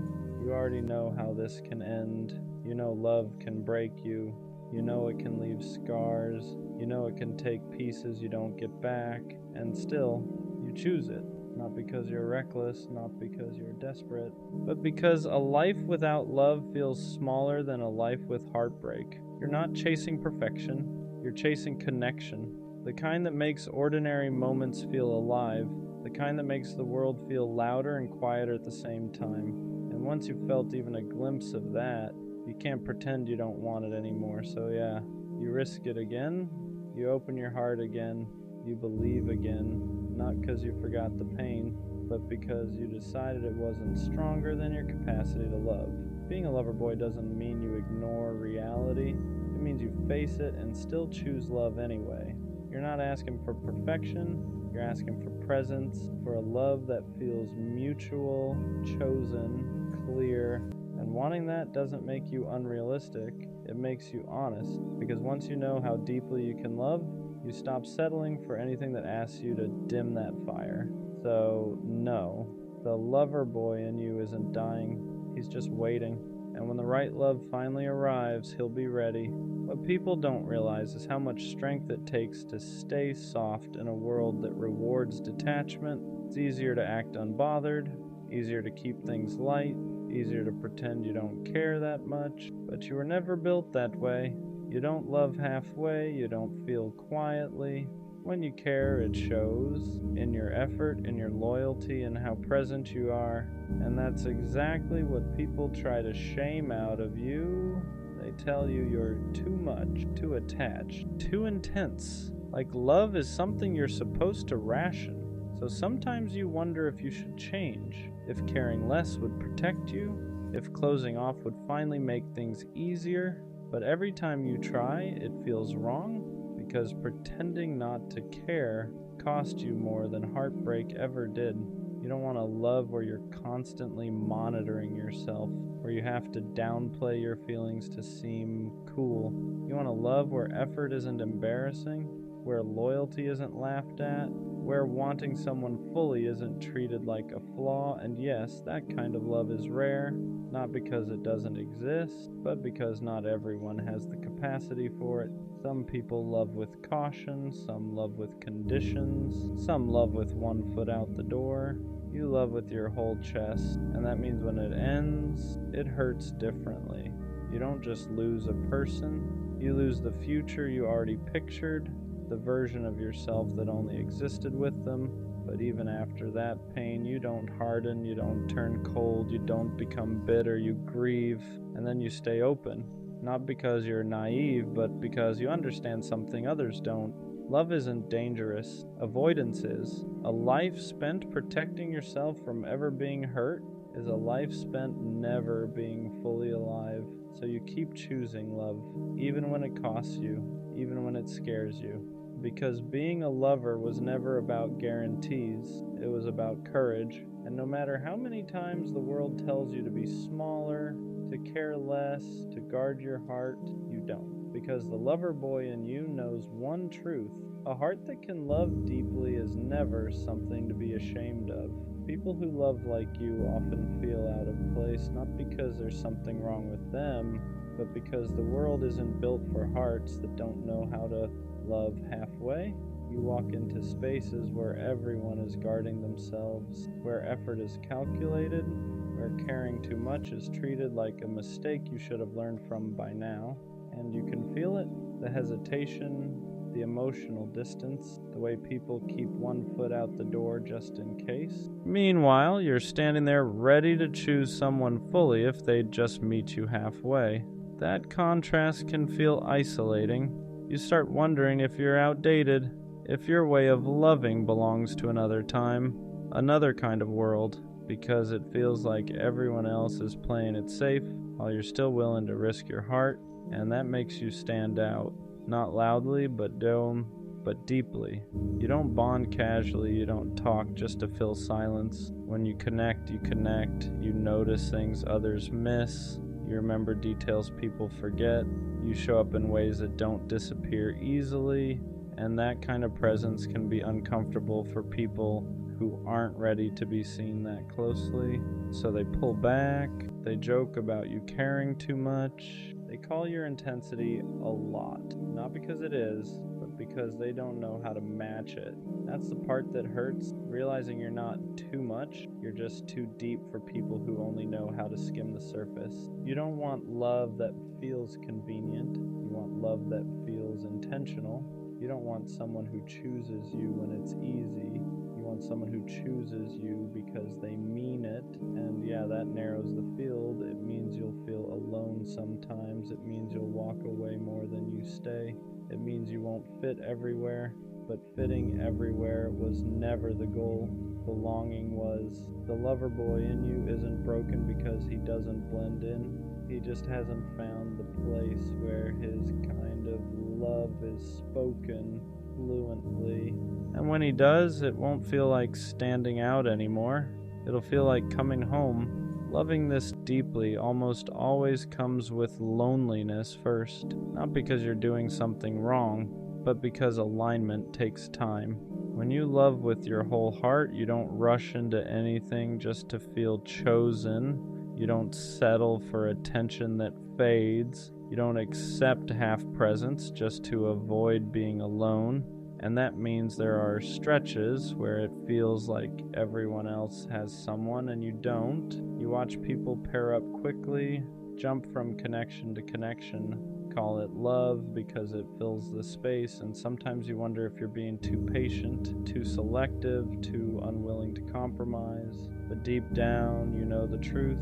You're not afraid of being alone. You're afraid of being half-loved. You don't want a relationship that feels like constant self-editing, where you have to mute your feelings, where your intensity is treated like a problem instead of a gift. So you wait, not passively, intentionally. You keep your heart open, but your standards intact. And that's the lonely part no one talks about. Choosing alignment over company, choosing depth over distraction, choosing to sit with the emptiness rather than fill it with something that won't last. Some nights it feels heavy. You question whether it's worth it, whether anyone will ever meet you at the level you're willing to love. But then you remember something important. The love you want can't be rushed. It needs two people who aren't scared of closeness, who don't joke about vulnerability, who don't treat commitment like a trap. And until that shows up, being alone is still safer than shrinking yourself. The lover boy in you isn't lonely because he's lacking. He's lonely because he's waiting for something real. And real love doesn't arrive loudly. It arrives aligned. The lover boy gets misunderstood a lot. People look at the way you love and assume it comes from neediness, from insecurity, from not knowing how to be alone. But that's never been true. You don't love deeply because you're afraid of being by yourself. You love deeply because you know how to be alone and still choose connection. There's a difference. You're not reaching for someone to fill a void. You're reaching because you want to share a life you already know how to carry on your own. But in a world obsessed with detachment, depth gets mislabeled, caring becomes too much, consistency becomes clingy, wanting clarity becomes pressure. So people tell you to chill, to play it cool, to act like you don't care as much as you do. And for a while you try. You soften your words. You hold back your feelings. You pretend you're less invested than your heart actually is. But it never feels right. Because loving quietly when you feel loudly starts to feel like lying to yourself. You don't want to be mysterious. You don't want to be distant. You don't want to be someone who treats love like a game of leverage. You want honesty. You want effort that isn't embarrassing, commitment that isn't mocked, connection that doesn't require you to minimize who you are. And the truth is, people who can't handle that were never going to meet you where you stand anyway. They confuse emotional availability with weakness because they've never felt safe enough to offer it themselves. So they pull away, they joke, they keep things light, not because you're too much, but because your depth asks them to be real. And not everyone is ready for that. The lover boy isn't misunderstood because he loves wrong. He's misunderstood because he loves honestly. in a world that prefers control. And one day, someone won't ask you to tone it down. They won't call your care extra. They won't flinch at your intensity. They'll recognize it because they've been looking for someone who loves like you, without fear, without games, without holding back. One thing people get wrong about you is thinking you lose yourself in love, that you disappear, that you abandon who you are, just keep someone close. But that's not what loving deeply means to you. You don't give your heart away blindly. You give it intentionally. You're aware of the risk. You feel the fear. You know exactly how much it can hurt, and you still choose to love, not because you don't value yourself, but because you refuse to live guarded out of fear. There's a difference between protecting your heart and closing it. Closing it is pretending you don't care. Protecting it is knowing when to walk away without turning cold. And that's something you had to learn the hard way. You've loved people who couldn't meet you emotionally, who enjoyed your warmth but never offered shelter in return. And each time you didn't lose your softness, you refined it. You learned to notice effort, to listen to consistency, to believe actions more than potential. You learned that loving deeply doesn't mean tolerating confusion. It doesn't mean waiting forever. It doesn't mean accepting less than what you give. So now you love with boundaries, not walls, boundaries. You stay open, but you don't stay where you feel unseen. You express yourself, but you don't beg to be understood. You give fully, but only where there's room for you. That's growth. The lover boy in you didn't harden, he matured. He learned that protecting his heart doesn't mean dimming his light. It means choosing spaces where that light is welcomed. And that's why when you love again, it won't consume you. It'll expand you. Because this time you won't confuse intensity with imbalance. You'll recognize the difference between passion and peace. At some point, you stop mistaking chaos for passion. You stop thinking intensity means confusion. You stop believing love has to feel unstable to feel real. That shift doesn't happen overnight. It comes after loving people who kept you guessing, after giving effort that wasn't matched, after realizing how tired you were from loving alone in a two-person connection. Because for a long time, you thought love was supposed to feel urgent, heavy, like something you had to fight for. But real reciprocity feels different.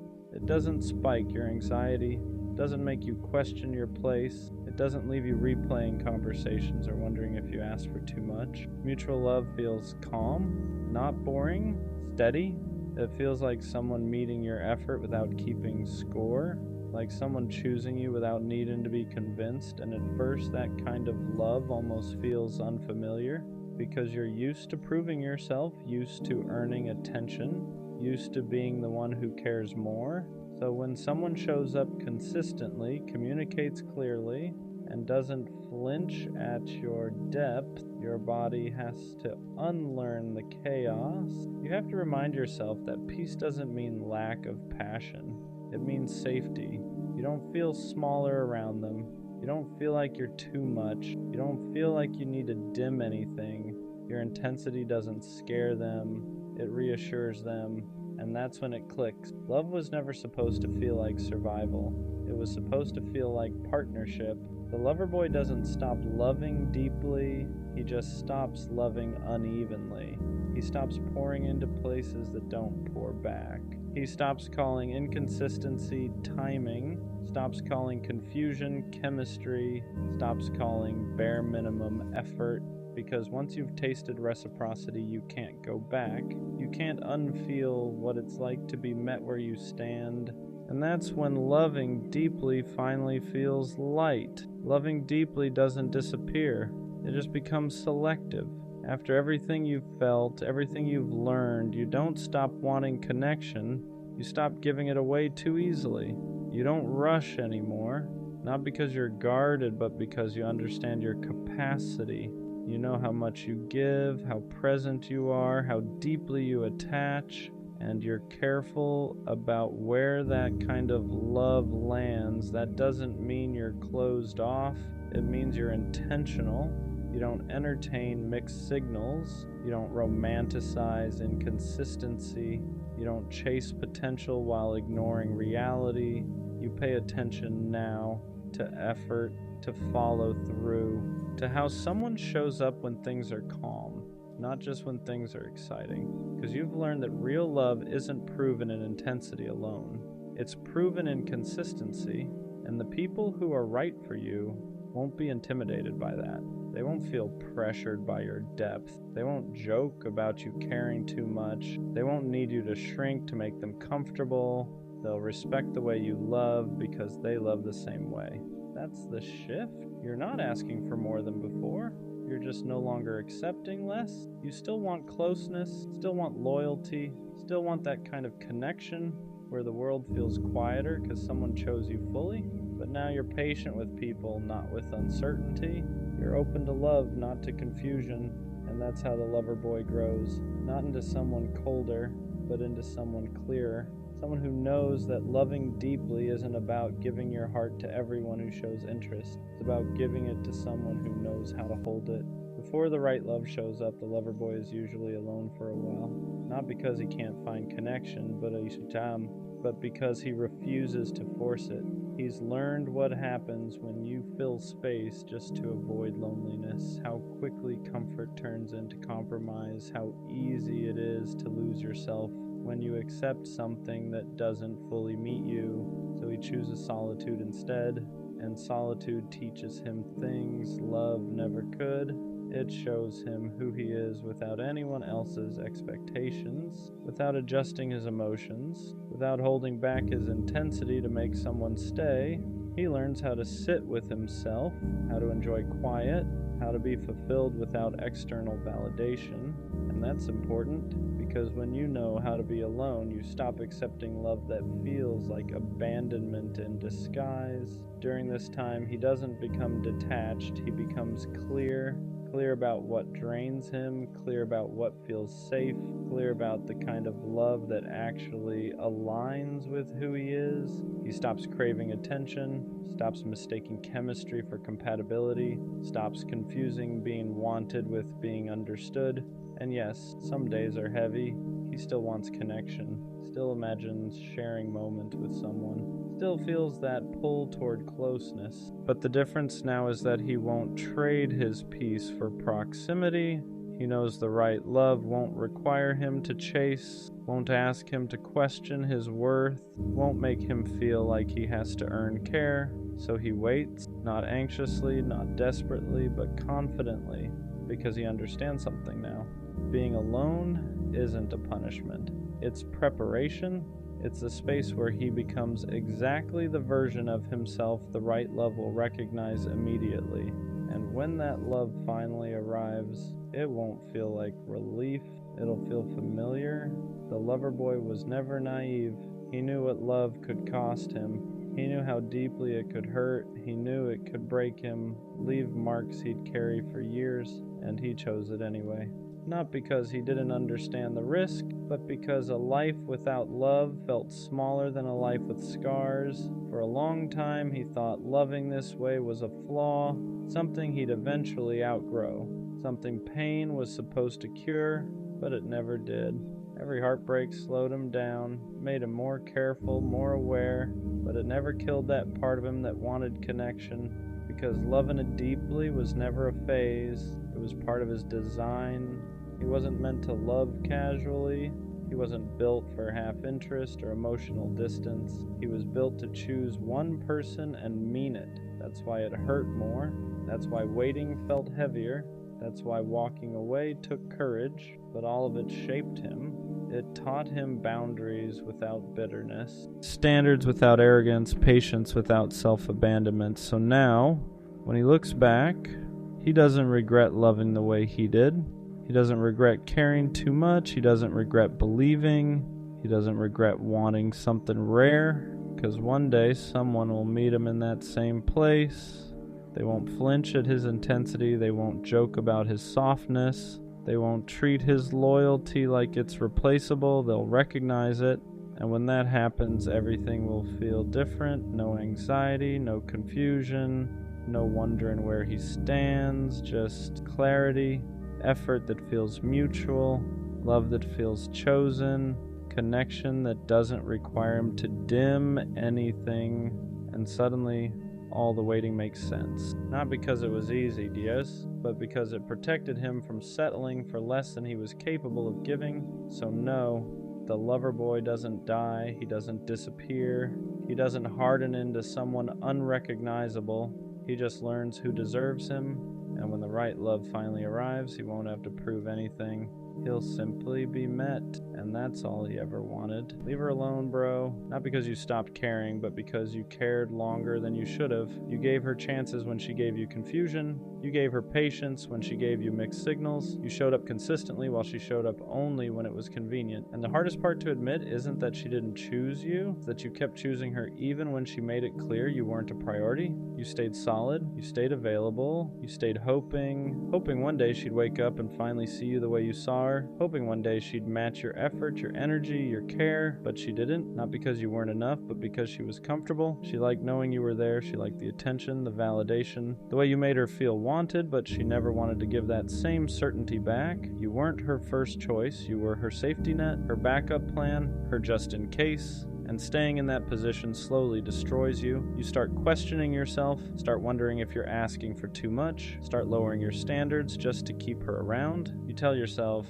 maybe she's just busy, maybe she's scared, maybe if I'm more patient she'll change. But deep down you know the truth. Someone who truly wants you won't make you feel like you're fighting for their attention. They won't leave you guessing where you stand. They won't only show up when it benefits them. So leave her alone, not out of anger, not out of ego, not to prove a point. Leave her alone out of respect for yourself, because the moment you stop texting first, stop checking her stories, stop replaying conversations in your head, stop making excuses for her absence, you'll feel it, that quiet, that peace, and it'll feel unfamiliar at first because you've been living in chaos for so long you forgot what calm feels like. But that peace is real. It's the peace of no longer forcing something that was never meant to be mutual. The peace of choosing yourself after constantly choosing someone who wouldn't choose you back. She had her chance, she saw your heart, she saw your effort, she saw what you were willing to give, and if she didn't value you then, don't give her another opportunity to waste you again, because the right person won't need convincing. And the moment you truly let her go, you make room for someone who won't treat your love like an option. Choose yourself now. Walking away doesn't feel strong at first. It feels like withdrawal, like your chest is empty and heavy at the same time, like you're doing the one thing your heart keeps begging you not to do, because even when someone isn't good for you, your attachment doesn't just shut off. You still think about her when your phone lights up, still wonder if she noticed your silence, still catch yourself hoping she'll reach out just so you can feel chosen one last time. That's the part nobody talks about. Leaving someone you loved feels like betraying your own feelings. You start asking yourself if you gave up too soon, if maybe this time would have been different, if maybe you should have tried just a little harder. But here's the truth you keep avoiding. You already tried harder than she ever did. You weren't asking for too much. You were asking the wrong person. Someone who truly values you won't require you to disappear to be noticed. They won't need distance to realize your worth. They won't only miss you once you finally stop showing up. And yeah, she might notice now. She might text later. She might suddenly act interested once she feels you slipping away. But don't confuse curiosity with commitment. People hate losing access. They hate losing control. They hate realizing the person they took for granted finally chose themselves. That doesn't mean she changed, it just means she felt the shift. And if you go back now, you'll teach her the same lesson again, that she can give you the bare minimum and still keep you around. Leaving is not about punishing her, it's about protecting you. It's about choosing sleep over stress, peace over potential, consistency over confusion. You're not cold for walking away, you're not heartless for setting a boundary, you're not weak for needing more than uncertainty. You're human, and you deserve a love that doesn't make you feel like you're slowly disappearing just to keep someone comfortable. Walking away hurts, but staying where you're not valued hurts longer. And one day, when the noise finally fades, you'll realize you didn't lose her. You found yourself again. Leaving her alone doesn't mean the feelings disappear. It means you finally stop letting those feelings control you. Because the hardest part isn't cutting contact. It's sitting with the silence afterward. It's waking up and realizing there's no good morning text to send, no story to check, no excuse to reach out, just to see how she's doing. Your brain will try to trick you. It'll replay the good moments, the laughs, the nights where it felt real. It'll tell you that maybe you imagined the distance, maybe you were asking for too much, maybe if you just explained yourself better she would have stayed, but you already explained yourself through effort, through patience, through showing up when it wasn't convenient. Love doesn't need translation. If she wanted to choose you, She wouldn't have kept you guessing. She wouldn't have made you feel like your presence was optional. She wouldn't have treated your consistency like something she could always come back to later. You weren't confusing. You were clear. She just wasn't committed. And yeah, it hurts realizing that the person you'd fight for wouldn't even fight for clarity with you. That's when you have to stop romanticizing the potential and start respecting the reality. Reality is this: you were giving girlfriend-level energy to someone who kept you at arm's length. You were loyal to someone who wasn't sure she wanted you at all. Walking away feels unnatural because you're not used to choosing yourself first. You're used to being patient, understanding, giving people time to figure you out while you slowly lose pieces of yourself in the process. But love isn't supposed to cost you your peace. The moment you stop chasing, the moment you stop explaining, the moment you stop waiting for her to finally get it, you reclaim your power. And that scares people who benefited from you staying small. You didn't lose her. You outgrew the version of yourself that was willing to accept half love, and this is only the beginning. And the truth you don't want to admit yet is that leaving her alone feels like you're losing something. Not because she was right for you, but because she became familiar. You got used to waiting, used to hoping, used to reading into crumbs like they were signs. You trained your nervous system to find comfort in inconsistency. So when you finally step back, your body panics before your mind understands. You'll feel restless. You'll feel tempted to break your own boundary. You'll pick up your phone for no reason, scroll, close the app, open it again, just to see if maybe this time she noticed you're gone. And that urge doesn't mean you made the wrong choice. It means you're detoxing from someone who kept you emotionally hungry. Because when someone keeps you half-fed, you start confusing starvation with love. You tell yourself, maybe she just didn't know how much I cared. Maybe if I stayed a little longer, maybe I gave up too soon. But you didn't leave because you stopped caring. You left because you cared too much to keep abandoning yourself. You stayed long enough to know the pattern, the delayed replies, the empty apologies, the promises that never turned into action. You stayed long enough to realize that if someone wanted to show up for you, you wouldn't have to convince them. And deep down, you know that. That's why the silence hits different now. It's not empty, it's honest. For the first time, you're not waiting for her mood to decide your worth. You're not shrinking yourself to stay chosen. You're not wondering if today's the day she finally treats you right. And yeah, it hurts. Because healing doesn't feel peaceful at first. It feels lonely. But loneliness with self-respect will always be quieter than love that keeps you anxious. One day you'll look back and realize leaving her alone was the moment everything started changing. Not because she came back, but because you finally came back to yourself. At some point, you have to ask yourself a hard question. How long are you willing to wait for someone to finally treat you right? Not because they're evil, not because they're a bad person, but because they keep showing you over and over that you're not a priority. And the scary part, you already know the answer. You've known it for a while. You just didn't want to accept it. Because accepting it means admitting that the future you imagined with them was built more on hope than reality. You weren't in love with what was happening. You were in love with what could have happened if they just showed up the way you needed. So you stayed, you waited, you overextended yourself, you gave patience to someone who gave you uncertainty, you gave loyalty to someone who gave you mixed signals, you gave understanding to someone who never tried to understand you, and every time they pulled away, you blamed yourself. Maybe I'm asking for too much, maybe I'm being dramatic, maybe this is just how love is, but love is not confusion. Love is not constantly guessing where you stand. Love is not feeling anxious every time your phone lights up or doesn't. Love doesn't make you feel replaceable. What really kept you stuck wasn't them. It was the version of you that believed walking away meant you failed, but leaving doesn't mean you lost. It means you finally stopped losing yourself, because staying with someone who makes you feel unwanted slowly erodes your confidence in ways you don't notice at first. You stop speaking up, you stop expecting effort, you start accepting bare minimum behavior and calling it maturity, you start shrinking your needs so you don't scare them away, and that's when love stops being love and starts becoming survival. You don't need to be less to be loved. You don't need to be quieter, cooler, easier, more convenient. The right person won't feel overwhelmed by your care. They won't feel annoyed by your presence. They won't treat your love like something disposable. They'll meet you where you are instead of making you feel like you're always asking for too much. And yeah, choosing yourself feels lonely at first because you're breaking a habit. You're breaking the habit of chasing, the habit of waiting, the habit of hoping someone will finally choose you. But peace doesn't arrive loud. It arrives quietly. In the moments you stop checking your phone, stop explaining yourself, stop wondering why you weren't enough, one day you'll realize you don't miss them, you miss who you were before you started doubting your worth, and that version of you. They're still there. You didn't lose love, you protected it. You didn't walk away from something good. You walked away from something that was slowly breaking you. And that's not weakness, that's growth. And what nobody tells you is that once you finally stop chasing them, that's when everything gets quiet. Not empty quiet, honest quiet. No more checking your phone every 5 minutes. No more replaying conversations in your head, wondering if you said the wrong thing. No more anxiety before hitting send. No more hoping today will be the day they suddenly care more. At first it feels uncomfortable because chaos became familiar, confusion felt normal, and peace feels strange when you're not used to it. You might even miss them for the wrong reasons. Not because they treated you well, but because your nervous system got addicted to inconsistency. You got used to highs and lows, to feeling chosen one day and invisible the next, to chasing validation instead of receiving love. That kind of pattern messes with your head. It makes you mistake emotional stress for passion. It makes stability feel boring and uncertainty feel exciting. But real love doesn't keep you guessing. It doesn't disappear when things get inconvenient. It doesn't require you to earn basic respect. Real love feels safe.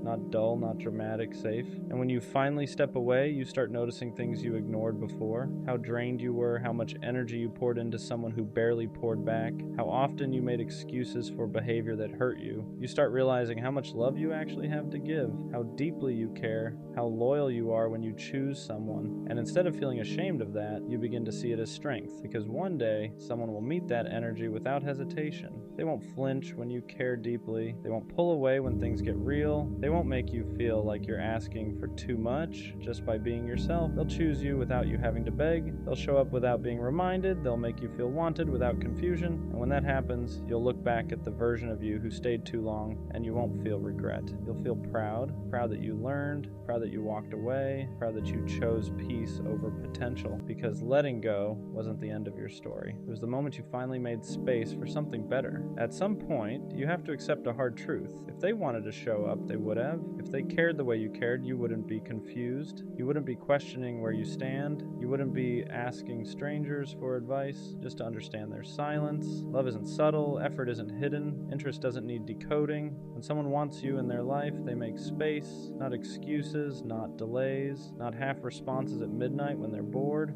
And the reason it hurts so much to accept this is because you invested emotionally before you were ever chosen properly. You imagined futures, you pictured moments that never actually happened. You fell in love with potential instead of reality. That's not weakness, that's hope.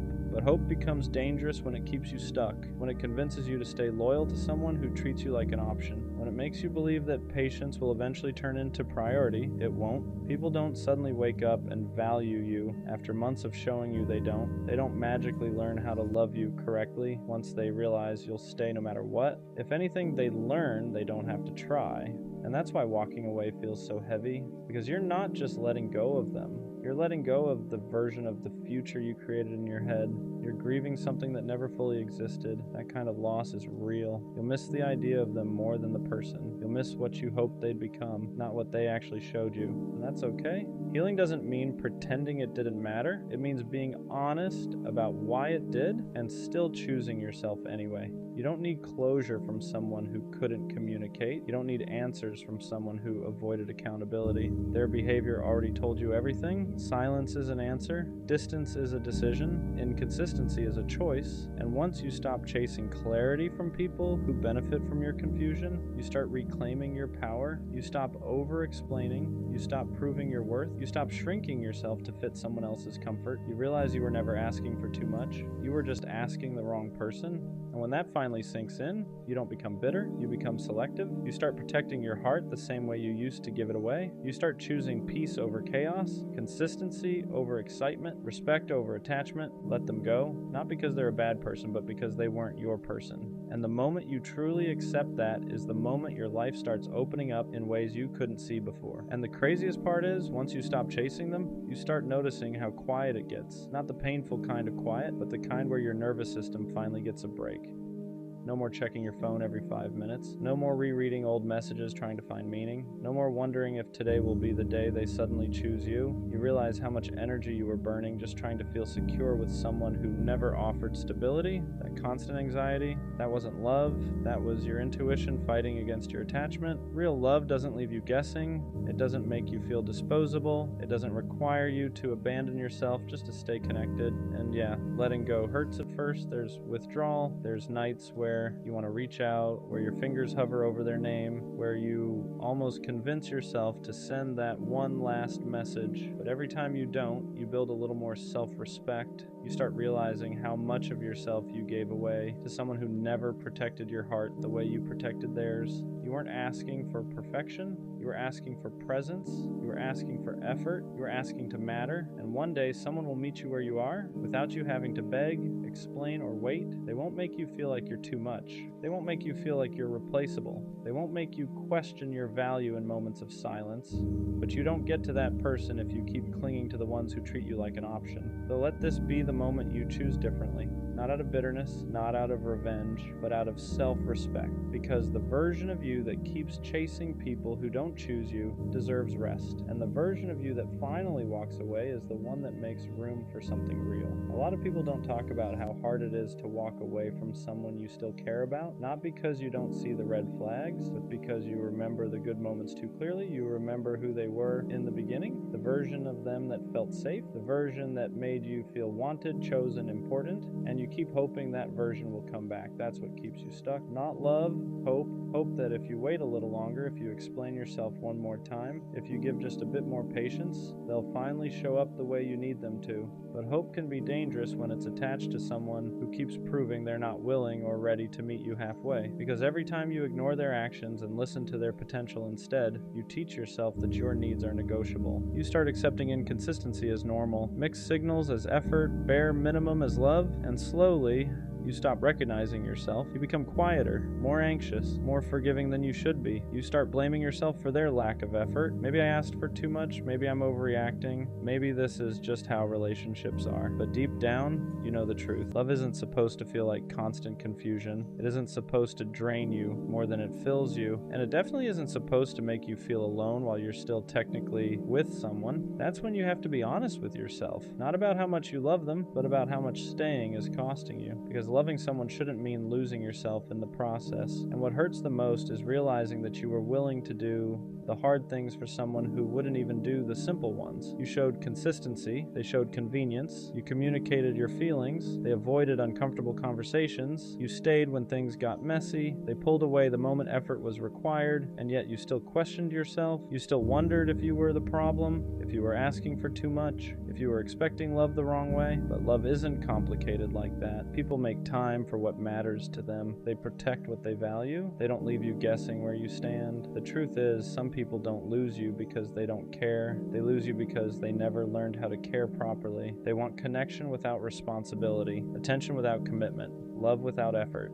And you can't teach someone how to show up if they don't want to. That's why leaving isn't weakness, it's self-respect finally getting louder than attachment. It's choosing peace over potential, reality over hope, self-worth over familiar pain. Walking away doesn't mean what you felt wasn't real. It means you finally decided that you are real too. And one day you'll look back and realize that the moment you stopped chasing was the moment your life got quieter, lighter, clearer. Because the right person won't make you feel like love is something you have to earn. They'll choose you without being convinced. You stayed longer than you should have because you believed in what could be, not what actually was. You kept replaying the good moments, convincing yourself they meant more than the silence, the distance, the excuses. You ignored the way your chest felt heavy every time you waited for a reply. You ignored how drained you felt after giving everything and receiving the bare minimum. That wasn't love making you tired. That was imbalance. Real love doesn't leave you anxious. It doesn't make you feel disposable. It doesn't turn your patience into pain. And the hardest truth to accept is that some people are comfortable letting you overextend as long as it benefits them. They don't stop you. They don't reassure you. They just take until one day you finally stop giving. And when you do, they feel it. Not because they miss you, but because they miss the access. That's when they reach out. That's when they suddenly care. That's when confusion turns into regret. But by then, you've already changed. You're no longer begging to be chosen. You're no longer shrinking to fit someone else's emotional limits. You're choosing yourself the way you always wish they would choose you. And that choice, that's where your healing actually starts. At some point, you stop missing them and start missing who you were before you questioned your worth for them, before you reread messages trying to find meaning that wasn't there, before you blamed yourself for someone else's lack of effort. That's when it really hits you. You didn't lose them, you lost yourself trying to keep them. You became quieter, you thought twice before speaking. You downplayed your needs so you wouldn't seem like too much. And the crazy part is they never asked you to do that. You did it because you cared. You did it because you were afraid that being fully you would push them away. But love that only survives when you make yourself smaller was never meant to last. Real love doesn't need you to perform. It doesn't need you to chase. It doesn't make you feel replaceable the moment you stop overgiving. And once you understand that, you stop romanticizing the bare minimum. You stop calling inconsistency mystery. You stop calling neglect space. You stop calling emotional distance busy.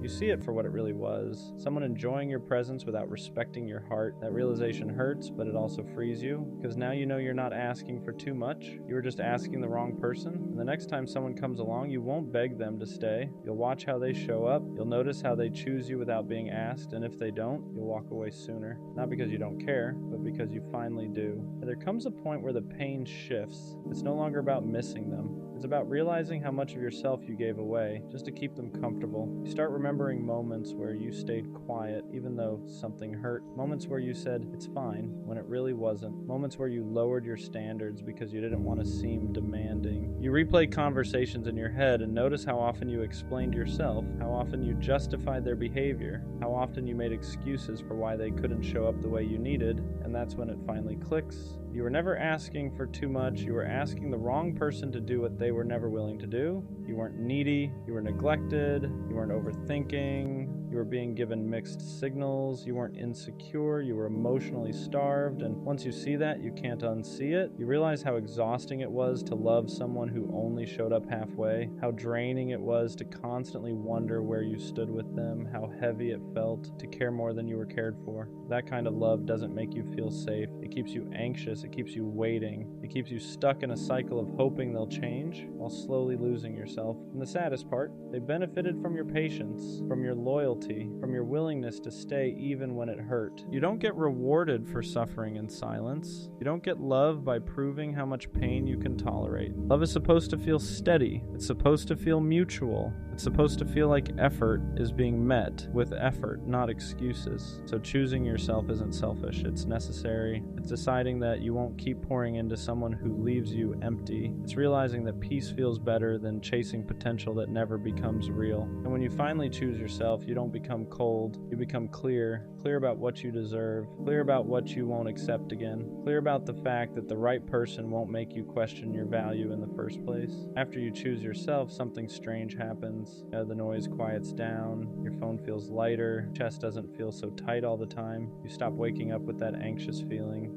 wondering if today will be the day they finally show up for you or disappoint you again. You stop checking your phone every 5 minutes, stop rereading old messages, stop trying to decode tone, timing, silence, because you finally understand that love was never supposed to feel like a puzzle. And that's when you realize how much energy you were wasting on someone who was unsure about you while you were sure about them. You were loving from a place of hope. They were loving from a place of convenience. You wanted depth.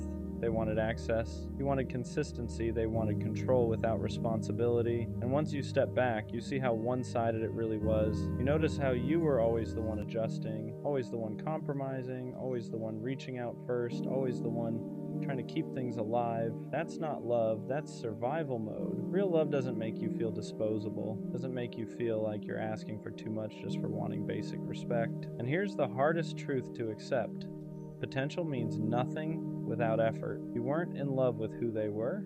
You were in love with who they could be, the version of them that only existed in your head. But you can't build a future with someone's maybe. You can't heal by holding on to what ifs. So you stop romanticizing the bare minimum. You stop giving credit for intentions that never turn into action. And slowly, your standards rise back up to where they were always meant to be. You start asking better questions. You start walking away sooner. You stop explaining your worth to people who never planned to value it. And the craziest part, the moment you stop settling, You realize how much you were settling before. You realize you don't miss them. You miss the version of yourself that believed love had to hurt to be real, but it doesn't. Love can be calm. Love can be safe. Love can feel like rest instead of stress. And once you experience that, you'll never beg for confusion again. Leaving her alone doesn't mean you stop caring overnight. Doesn't mean you suddenly forget her laugh, her voice, the way she made things feel alive for a moment. It means you finally accept the truth you've been avoiding. That love without reciprocity will slowly drain you until there's nothing left. You were pouring into someone who never learned how to pour back. And no matter how patient you were, no matter how consistent you stayed, you can't teach someone to value you if they don't want to. You kept telling yourself, maybe she's just going through something. You made excuses for the missed calls, the late replies, the emotional distance. You told yourself love was supposed to be patient, that real men stay, that walking away meant you didn't try hard enough. But here's the part nobody talks about. There's a difference between being patient and being neglected. There's a difference between loyalty and self-abandonment. And you cross that line without even realizing it. Every time you texted first, every time you ignored your own gut, every time you accepted the bare minimum just to keep her close, you taught yourself that your needs came second. You shrank yourself to fit into a space she barely made room for. And that does something to you. It makes you question your worth. It makes you wonder why loving someone feels like punishment. It makes you think something is wrong with you. And the truth is, you were just loving the wrong person. Leaving her alone is the first time you choose yourself. It's the first time you stop begging for effort and start demanding peace. It's realizing that love isn't supposed to feel like anxiety, confusion, or constant doubt. The right person won't make you question where you stand. They won't make you compete with silence. They won't make you feel disposable. You don't need closure from her. You don't need one last conversation. Her actions already told you everything you needed to know. And as hard as it is, walking away now is what protects the part of you that still believes in real love. Part of you that deserves consistency, reassurance, and effort without having to ask. This isn't about her anymore. It's about you learning that choosing peace is not weakness, it's growth. What hurts the most isn't even losing her. It's realizing how long you stayed when your heart was begging you to leave. It's remembering all the moments you felt small but ignored it because loving her felt bigger than loving yourself. You didn't stay because you were weak. You stayed because you hoped, because you saw potential, because you believed that if you loved hard enough, showed up enough, proved yourself enough, things would change. But love doesn't work like that. You can't love someone into choosing you. You can't be consistent enough to make someone consistent back. And you can't sacrifice your peace forever and call it love. At some point, staying becomes more painful than leaving. And that's where you are now. You're gonna have nights where you almost text her. Nights where your fingers hover over her name, where your mind starts replaying the good memories and conveniently forgets the pain. You'll miss the comfort of what was familiar, even if it wasn't healthy. That doesn't mean you made the wrong choice. It means you're human. Healing doesn't mean you stop caring. It means you stop going back. And slowly, without even realizing it, things will start to change. You'll wake up one day and notice your chest doesn't feel as heavy. You won't check your phone as much. Her name won't be the first thing on your mind when something good or bad happens. You'll start laughing again. Not forced, not distracted, but real. You'll start feeling like yourself again. That's when you'll understand why it had to end. Not because she was evil, not because you were unlovable, but because she wasn't capable of meeting you where you stood. And staying would have cost you parts of yourself you can't afford to lose. One day, someone will choose you without hesitation, without confusion, without making you question your worth. And when that happens, you'll look back and realize leaving her alone was the moment your life finally started loving forward. And listen, there's something nobody really prepares you for after you finally walk away. The quiet, not the peaceful kind at first, the kind where there's no chaos, no waiting on replies, no wondering if today will be the day she finally shows up the way you need her to. That silence can feel uncomfortable because you got used to emotional noise, you got used to the highs and lows, the hope, the disappointment, the cycle, and when it's gone, your mind almost panics like it lost something important. But what it really lost was the stress. You're going to question yourself. You'll wonder if you were too harsh, too impatient, too emotional. You'll replay conversations and think, maybe I should have said this differently. Maybe I should have tried one more time. But understand this. If someone truly wanted to stay, they wouldn't have made you feel like you had to beg for effort. You wouldn't have had to over-explain your feelings. You wouldn't have felt like loving them was a constant uphill battle. The version of you that stayed too long did so because he believed in love. And that's not something to be ashamed of, but the version of you now, he's learning discernment. He's learning that love without respect will drain you. That potential means nothing without action. and that choosing yourself isn't selfish. It's necessary. You didn't lose her. You released someone who was blocking the path to someone better, someone who won't confuse consistency with boredom, someone who won't make you feel like an option, someone who won't need reminders of your worth. Right now, it might feel like you're walking alone, but you're not going backwards anymore, and that's everything. And one day, without even realizing it, you're going to wake up, and she won't be the first thought on your mind anymore. Not because you stopped caring overnight, not because what you felt wasn't real, but because you finally gave yourself permission to move forward. The memories won't disappear, but they won't control you either. They'll just be reminders of what you survived, not what you're missing. You'll start to notice how much lighter you feel, how your chest isn't tight every time your phone buzzes, how you're not constantly checking stories, rereading old messages, or wondering why you weren't enough for someone who never knew how to love you properly in the first place. You'll realize how much of yourself you were giving away to someone who kept taking without ever pouring back into you, and that's when it hits you. The problem was never your effort. It was never your heart being too big. It was never you loving too deeply. The problem was that you were offering loyalty to someone who didn't know how to value it. You were offering consistency to someone addicted to convenience. And you were offering real love to someone who only liked the idea of being loved. Walking away wasn't a loss. It was a correction, a reset, a moment where you finally chose peace over potential, clarity over confusion, and self-respect over attachment. That takes strength most people don't have. So don't go back. Not when she gets lonely, not when she suddenly remembers your value, not when she realizes nobody else loved her the way you did, because by then you'll understand something important. Someone who truly wants you won't need to lose you to see your worth. Leave her alone, and finally let yourself be found by someone who won't ever make you question if you matter. No one really talks about how long some men are willing to wait for the one person they truly want. Not days, not weeks, months, sometimes years. And it usually starts with something small, something that doesn't sound final. She says, maybe one day. I'm just not ready right now. I need time.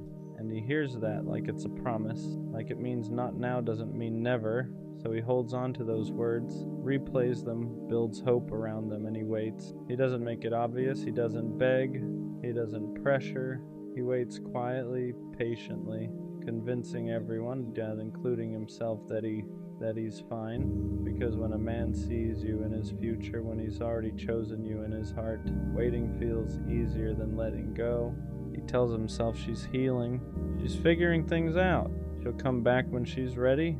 And sometimes it's hard to tell if that kind of waiting is beautiful or self-destructive, because love like that is rare. A man who's willing to pause his own needs, put his feelings on hold, stay loyal to the idea of you without knowing if you'll ever choose him back. That's not weakness, that's commitment. But commitment without clarity can slowly break someone. So if you have a man like that, someone willing to wait while you sort through your life, you can't treat that lightly. Take the time you need, heal what you need to heal, do what you need to do, but don't let him wait if you already know you're not coming back. Because the cruelest thing is letting someone hold on to hope when all that's waiting for them is disappointment. A lot of men won't walk away. They'll keep telling themselves one more month, one more sign, one more chance, not because they're desperate, but because they care. So if you can love him again, do it fully. And if you can't, tell him, don't make him wait just to slowly lose himself loving someone who was never going to return. What people don't see is what waiting does to him. Not on the outside. He looks fine. He still shows up. Still laughs at the right moments, still pretends he hasn't built his days around the possibility of you coming back. But inside, everything is on pause. He doesn't let himself move on, doesn't let himself get close to anyone else, doesn't let himself fully hope or fully let go, because doing either would feel like betraying the future he pictured with you. So he lives in the middle, not chosen, not free, just waiting. He rereads old messages looking for reassurance that maybe he didn't imagine the connection. He remembers how you looked at him, how you laughed with him, how real it felt, and that's what keeps him there. Not obsession, not desperation, memory. He tells himself real love requires patience, that if it's meant to be, it'll come back around. But patience without direction starts turning into quiet pain, because every time you say, I don't know yet, he hears, not now, but maybe. And maybe is enough to keep him holding on. What breaks him isn't waiting itself. It's not knowing whether the waiting means something to you too. He would wait longer if he knew it mattered. He would walk away if he knew it didn't. But uncertainty keeps him stuck, and the longer he stays there, the more of himself he puts on hold. His needs, his timing, his chance to be loved fully, all for someone who may never come back. And that's the part no one talks about. Waiting doesn't just cost time, it costs pieces of him he doesn't realize he's giving away. At some point, the waiting starts asking questions back, not out loud, not in a way he can easily answer, just quiet thoughts that show up late at night when there's nothing left to distract him. Am I being patient or am I just afraid to let go? Because there's a difference. Patience comes with trust, with direction, with some kind of reassurance that the waiting has meaning, but what he has is uncertainty. He's not waiting because he's calm. He's waiting because walking away would mean admitting that the future he imagined might never happen. And that's harder than staying still, so he tells himself stories. That love is supposed to hurt a little, that timing matters more than readiness, that if he just proves he's loyal enough, consistent enough, understanding enough, it'll all make sense one day. But love isn't supposed to feel like erasing yourself. It isn't supposed to require putting your life on hold indefinitely.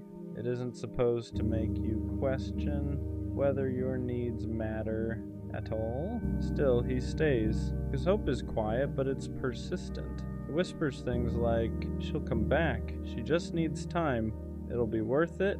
And as long as that voice exists, letting go feels like failure, like giving up on something real. What scares him most isn't the idea of her choosing someone else. It's the idea that she might never choose anyone, and he still waited anyway. That he might look back one day and realize he sacrificed his own chance to be loved fully for someone who was never coming back. And that realization doesn't make him angry. It makes him tired. Because waiting stopped feeling romantic a long time ago. Now it just feels heavy. And deep down, he's starting to understand something he's been avoiding. Love shouldn't feel like standing still while life passes you by. There comes a moment when waiting stops feeling like love and starts feeling like self-abandonment. It doesn't happen all at once. There's no dramatic breaking point. It's quieter than that. The realization that his life has been moving around someone who isn't moving toward him, that he's been planning a future with someone who won't even promise a present. He notices it in small ways, how he avoids making plans because what if she comes back? How he turns down opportunities because he doesn't want to feel unavailable when she finally decides. How he measures his growth, his happiness, his healing against whether or not it would still fit her. And that's when it hits him. Waiting has slowly become a way of disappearing, not because he doesn't love her, but because loving her has started costing him himself. He tells himself love requires sacrifice, but sacrifice isn't supposed to be one-sided. Real love doesn't ask you to pause your entire life without offering anything solid in return. And for the first time, he lets himself ask a dangerous question. If she never comes back, would this still have been worth it? That question hurts because the answer isn't immediate, because a part of him still wants to believe that patience will be rewarded, but another part, the quieter, tired part, knows something has to change. He starts realizing that choosing himself doesn't mean he loved her less. It means he finally loved himself enough to stop waiting in uncertainty. Letting go doesn't erase what they had. It doesn't make the feelings fake. It doesn't turn the waiting into a mistake. It just means he's done confusing hope with a promise, because love shouldn't require you to disappear quietly just to prove you're loyal. And walking away doesn't mean he stopped caring. Sometimes it means he cared enough to stop hurting himself in silence. Letting go hurts differently than waiting ever did. Waiting was familiar, painful but predictable. It gave him something to hold on to, even if that something was uncertainty. Letting go feels like free fall, because when he finally stops waiting, there's no future version of them to lean on anymore. No, maybe one day. No imagined moment where she finally says she's ready. just silence, and that silence is loud at first. He feels it in the empty spaces where hope used to sit, in the routines he built around the idea of her coming back. For a while he doesn't know who he is without the waiting, because waiting gave his love direction, it gave his patience purpose, it made the pain feel meaningful. Now he has to sit with something harder, grief, not just for her, but for the version of himself who believed love always meant endurance. He realizes how long he ignored his own needs, how often he told himself later, instead of asking for what he deserved now. And that realization stings, because he wasn't weak, he was loyal. He just stayed loyal to someone who couldn't meet him where he stood. Healing doesn't come all at once. Some days he still wonders if he gave up too soon, if one more month would have changed everything. But then he remembers how heavy the waiting felt, how small his world had become, how much of himself he put on hold. And slowly something shifts. He starts choosing himself in quiet ways. He makes plans without hesitation. He opens himself to new moments without checking if they'd interfere with the future that no longer exists. And for the first time in a long time, his life starts moving forward again. Letting go didn't mean he stopped loving her. It meant he stopped abandoning himself. And that's when healing actually began. After the waiting ends, there's a strange emptiness that follows, not because he lost her, but because he lost the version of himself that believed love had to hurt to be real. For a long time, his worth was tied to patience, to loyalty, to how much he was willing to endure without being chosen back. And when that chapter closed, he didn't immediately feel strong. He felt unsure, because when you spend so long putting someone else first, you forget what it feels like to be a priority in your own life. He starts noticing it in small moments, how uncomfortable it feels to ask for what he needs, how he second guesses himself when someone shows interest too easily, because ease feels unfamiliar now. He was used to earning affection, proving commitment, waiting quietly without complaint, so when someone shows up without confusion or hesitation, it almost feels wrong. Like love should require more suffering than this. That's when he realizes how deeply the waiting shaped him. He didn't just pause his life, he learned to minimize himself. He learned that his needs could wait, that his feelings were negotiable, that love meant staying even when nothing was being offered in return. Unlearning that takes time. He has to remind himself that love isn't supposed to feel uncertain, that commitment doesn't mean self-erasure, that being chosen shouldn't feel like a reward for endurance. Slowly he starts rewriting the rules. He lets himself want clarity. He lets himself walk away when something feels one-sided. He stops confusing consistency with compatibility, and piece by piece his sense of worth comes back. Not because someone else validates it, but because he no longer abandons himself to keep someone else comfortable. He waited because he meant it, but now he understands something important. The right person won't need him to suffer quietly to prove his love. They'll meet him where he stands. Waiting leaves marks, not obvious ones. Nothing you can point to and explain easily. But after someone has waited that long, they don't love the same way again. He becomes more careful, not closed off, and just aware, because once you've given that much patience to the wrong person, you learn how expensive your loyalty really is. He no longer rushes into hope, no longer builds futures in his head without evidence in the present, not because he's bitter, but because he knows what it costs to believe too soon. He listens differently now. When someone says, "I'm not ready," he hears it clearly. When someone says, "I don't know what I want," he doesn't translate it into possibility. He takes words as they are, not as promises he can grow hope around. That doesn't make him cold, it makes him intentional. He still loves deeply, still commits fully, but only where clarity exists, because waiting taught him that love shouldn't feel like uncertainty stretched over time. He no longer tries to prove his worth through endurance. He doesn't stay where effort isn't mutual. He doesn't confuse potential with reality. And that makes him harder to lose, not because he withholds love, but because he now knows when to walk away.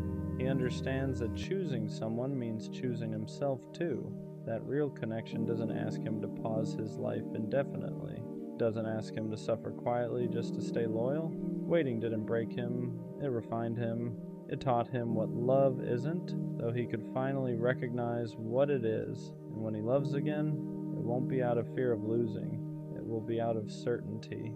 The next time he loves someone, it won't start with waiting. It'll start with clarity, because once you've waited that long for someone who couldn't meet you halfway, you stop confusing effort with connection. He won't wonder where he stands anymore. He won't analyze pauses, he won't read into silence or turn uncertainty into hope, not because he's less romantic, but because he's learned what love is supposed to feel like. The next person he loves won't have to guess how he feels. They won't have to question his loyalty. They won't have to wonder if he's serious, because when he chooses fully, but this time he'll only stay where he's chosen back. He won't pause his life waiting for someone to decide. He won't put his heart on hold for potential. He understands now that real love doesn't keep you guessing. It doesn't stretch uncertainty across months and years. It doesn't ask you to sacrifice peace just to stay connected. The next person will feel the difference, not because he loves harder, but because he loves cleaner, with boundaries, with honesty, with the expectation of mutual effort. And that's the quiet shift no one sees. Waiting didn't make him bitter, it made him precise. It taught him that commitment means nothing without intention behind it. So when he gives his time again, his patience again, his heart again, it won't be because he's afraid to lose. It'll be because both of them are choosing each other in the present. Not someday, not maybe, now. The people who wait the longest are often the hardest to replace, not because they demand attention, not because they make noise, but because they loved with patience most people don't have anymore. When he was waiting, his presence felt easy to overlook. He was steady, consistent, always there, and consistency can become invisible to people who aren't ready to value it. So they assume he'll always be there, that his patience has no limit, that his loyalty is permanent. But what they don't realize is that waiting teaches restraint. It teaches someone exactly how much they're willing to give before they stop. So when he finally walks away, it's quiet, no drama, no announcement, no attempt to make anyone regret it. He just goes, and that's when the absence is felt. Because he wasn't loud, he was grounding. He was the one who remembered, the one who stayed calm, the one who made things feel safe without asking for anything in return. And when that's gone, it leaves a space that's hard to fill, not with excitement, not with attention, but with depth. That's when people realize they didn't lose someone dramatic, they lost someone rare, someone who would have waited longer than anyone else, but chose not to abandon himself anymore. And that's the part that hurts the most. Not that he left, but that he learned how to leave. Because once someone like that is gone, they don't come back confused. They don't come back waiting. They move forward with intention. And by the time anyone realizes what they lost, he's already chosen himself. Waiting was never the problem. The problem was waiting without being chosen back. For a long time, he believed love was proven by how much you were willing to endure, how long you could stay, how patient you could be, how quietly you could hurt without asking for reassurance, and he did that. He waited through uncertainty, through mixed signals, through not right now that never turned into I'm ready, not because he didn't value himself, but because he valued love deeply, but eventually he learned the difference between commitment and self-sacrifice. Real love doesn't keep you suspended. It doesn't ask you to pause your life while someone decides if you're worth choosing. Real love meets you where you are, and the moment he understood that, waiting lost its meaning, because waiting only makes sense when both people are moving toward each other, even slowly, not when one person is standing still hoping to be picked someday. Walking away wasn't easy. It didn't feel empowering at first. It felt like grief. Grief for the future he imagined. grief for the version of himself who believed patience would be rewarded no matter the cost. But over time, that grief turned into clarity. He realized something simple but life-changing. Love should feel mutual, certain, chosen in the present, not promised someday. So now, when he looks back on the waiting, he doesn't see weakness. He sees proof that he can love deeply. But he also sees the moment he learned to stop giving that depth to people who couldn't return it. He waited because he meant it, but he walked away because he finally understood that the right person won't need him to wait at all. They'll choose him clearly, willingly, and without hesitation, and that's not something you ever have to earn by putting your life on hold. I don't think I ever wanted too much. I didn't need perfection. I didn't need constant attention. I didn't need someone to save me. I just wanted to be cared for. I wanted someone who noticed when I went quiet, someone who checked in without being asked, someone who didn't treat my presence like something optional. But every time I tried to explain that, it sounded like neediness, like I was asking for too much. So I stayed quiet. I accepted less. I told myself I was independent enough to not need reassurance, but deep down that wasn't true. I wasn't asking to be obsessed over. I wasn't asking to be put on a pedestal. I was asking to matter, to feel like my absence would be noticed, like my feelings would be considered, like I didn't have to earn basic care by being easy, understanding, or low maintenance. And every time I didn't get that, I told myself it was fine, that this is just how people are, that expecting care is unrealistic, that I should be grateful for whatever effort showed up, but wanting to be cared for doesn't make you weak. It means you're human. It means you want a connection where effort is mutual and presence isn't forced. And the hardest part is realizing how long you stayed in places where you felt invisible just because you didn't want to seem like you needed too much. I didn't want someone to fix me. I just wanted someone who cared enough to stay aware of me. At some point, wanting to be cared for turns into accepting the bare minimum. You stop asking questions, stop expressing needs, stop pointing out what hurts, because every time you do, it feels like you're asking for too much. So you adjust, you get excited over replies that should be normal, you appreciate effort that should be consistent, you thank people for things they do effortlessly if they truly cared, and you tell yourself this is just how love works. But deep down you feel it, the imbalance, the quiet disappointment, the way you're always the one paying attention. You're not asking for grand gestures, you're asking for awareness, to be checked on, to be considered, to feel like your emotions aren't an inconvenience, but instead you keep shrinking your expectations to fit what people are willing to give. You call it being low maintenance, being understanding, being independent, when really you're just afraid that if you ask for more, you'll lose what little you have. And that's the part that hurts, because you don't want more love, you just want the love that's already there to show up consistently. You don't want to beg for care, you want it to be natural. And the longer you settle, the more you start questioning yourself. Am I too sensitive? Am I needy? Am I wrong for wanting this? But wanting to be cared for was never the problem. Staying where you're barely noticed is. Pretending you don't need care slowly disconnects you from yourself. You start ignoring your own feelings before anyone else can. You tell yourself you're fine even when you're not. You swallow disappointment and call it maturity, because admitting you want care feels risky. It feels like giving someone power to decide whether you're too much, so you choose silence instead.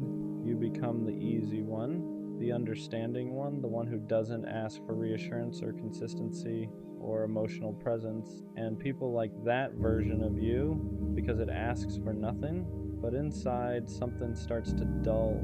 You feel lonely even when you're not alone. You feel unseen even when someone's there. You start questioning whether your needs are even valid anymore. That's when you know you've gone too far. Not by wanting care, but by convincing yourself you don't deserve it. You weren't meant to love people from a distance. You weren't meant to be strong at the cost of being felt. Care isn't weakness. Wanting it isn't dependency. it's connection. And the moment you deny yourself that truth, you don't just lose it from others, you lose it from yourself. There's a moment where it finally hits you. You've been caring for everyone else while no one was really caring for you. You remember how often you checked in, how often you noticed shifts in tone, how often you adjusted yourself to make things easier for others, and then you look back and realize how rarely anyone did that for you. No one asked if you were okay when you went quiet. No one noticed when your energy changed. No one slowed down enough to really see you. And that realization hurts in a quiet, heavy way because you weren't asking for perfection. You weren't asking to be prioritized above everything. You were asking for reciprocity. To feel like your presence mattered as much as you made theirs matter. That's when the exhaustion sets in. Not physical tiredness, emotional fatigue. The kind that comes from always being the one who cares first, who understands more, who gives grace even when it costs you. You start wondering how you became so good at holding space for people who never learned how to hold it for you. And the truth is uncomfortable. You taught them it was okay to lean on you without leaning back, to receive care without returning it, not because you wanted imbalance, but because you didn't want to feel abandoned. And realizing that is both painful and clarifying because it shows you something important. You weren't asking for too much, you were just asking it from the wrong people. That realization changes how you choose people. You stop being impressed by words. You stop getting attached to potential. You stop mistaking attention for care because now you know the difference. Care looks like consistency. It looks like remembering. It looks like showing up even when it's not convenient. So you start paying attention to who checks in without being prompted, who notices when you're off, who doesn't make you explain why you need what you need. And at first that makes your circle smaller. You walk away from people you once would have stayed for. You stop overextending. You stop being the only one holding things together. Not because you don't care anymore, but because you finally care about yourself too. You don't chase care now. You don't hint at it. You don't downplay your needs to make someone comfortable. You let people show you how they show up. And if they don't, you don't argue with it. You don't try to teach them how to care. You accept the information and move accordingly because wanting to be cared for isn't a flaw, it's a boundary. And the moment you start honoring it, you realize something important. You'd rather be alone than be surrounded and still feel unseen. Choosing yourself feels lonely at first, not because you made the wrong choice, but because you stopped filling the silence with people who never really saw you. You notice the absence quickly, the lack of constant conversation, the quiet that comes when you're no longer overgiving just to stay connected, and that quiet can be uncomfortable because for a long time, being needed made you feel valued. Being available made you feel important. Being the one who cared most made you feel like you belonged. Now you don't do that anymore. You don't reach out first every time. You don't check in when it's never returned. You don't hold space for people who won't hold it for you. And yes, that leaves gaps, but those gaps feel different than the loneliness you had before. Before you were lonely even when surrounded by people. Now you're alone but at peace. There's no resentment building, no quiet disappointment, no wondering why you're not enough. Just space to breathe, space to feel what you feel, space to rebuild a relationship with yourself that isn't based on neglect. You start realizing that loneliness with self-respect is lighter than connection without care. And once you taste that peace, it's hard to go back because you finally understand being cared for starts with not abandoning yourself anymore. Learning how to receive care is harder than giving it. That part surprised me. I was always good at showing up, at checking in, at being thoughtful without being asked. But when someone tried to do that for me, I didn't know how to relax into it. I questioned it. I downplayed it. I felt uncomfortable being the one who was noticed because for so long care felt conditional, like something you earned by being useful, easy, understanding. So when someone offers it freely, without you proving anything, your first instinct is to brace yourself. You wait for it to disappear, you look for the catch, you assume it won't last, and that's not because you don't want care, it's because you're not used to it being consistent. You're used to being the giver, the supporter, the one who adapts. So receiving feels vulnerable in a way giving never did. It means letting someone see you without performing, letting yourself need without apologizing, letting care exist without questioning your worthiness of it. That takes unlearning. It takes time to believe that you don't have to exhaust yourself to deserve tenderness. And I'm still learning that, still reminding myself that care doesn't have to be chased, earned, or negotiated. Sometimes it's just there, and allowing it in is the bravest thing you can do after spending so long surviving without it. At some point, you stop asking why people don't care. You stop replaying conversations, stop analyzing tone, stop wondering what you could have done differently, because that question only keeps you stuck chasing explanations instead of truth. So you ask a different question: who actually shows up for me? Not who says they care, not who means well, not who shows interest when it's easy, but who checks in consistently, who notices when you're quiet, who doesn't disappear when you need space or reassurance or time. And the answer is usually smaller than you expect: fewer people, less noise, more clarity. That realization hurts, but it also simplifies everything. You stop pouring into people who only take. You stop investing in connections that leave you feeling unseen. You don't make announcements, you don't explain your shift, you just move differently. You protect your energy. You reserve your care for those who return it naturally.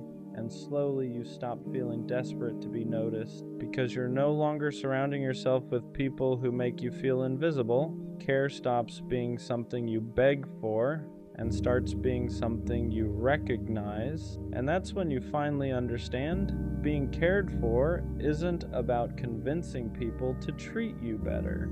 It's about choosing the ones who already do. Wanting to be cared for doesn't make you needy. It makes you honest. Needy is asking someone to fill a void they didn't create. Needy is expecting one person to carry everything for you. But wanting care, that's wanting reciprocity. That's wanting your effort to be met, your presence to be valued, your emotions to be considered. You're not asking someone to revolve their life around you. You're asking them to see you. And somewhere along the way, you were taught that asking for that was too much. So you minimized yourself, you softened your needs. You told yourself independence meant not needing anything from anyone. But that wasn't strength, that was self-denial, because even the strongest people need to feel cared for sometimes, need to feel noticed, need to feel like their existence matters to someone else. You don't want care because you can't survive without it. You want it because connection is part of being human. And the moment you stop shaming yourself for wanting that, everything changes. You stop apologizing for your needs. You stop pretending you're okay with being overlooked. You stop accepting crumbs just to feel included. You realize something important. You're not asking for too much. You're asking the wrong people.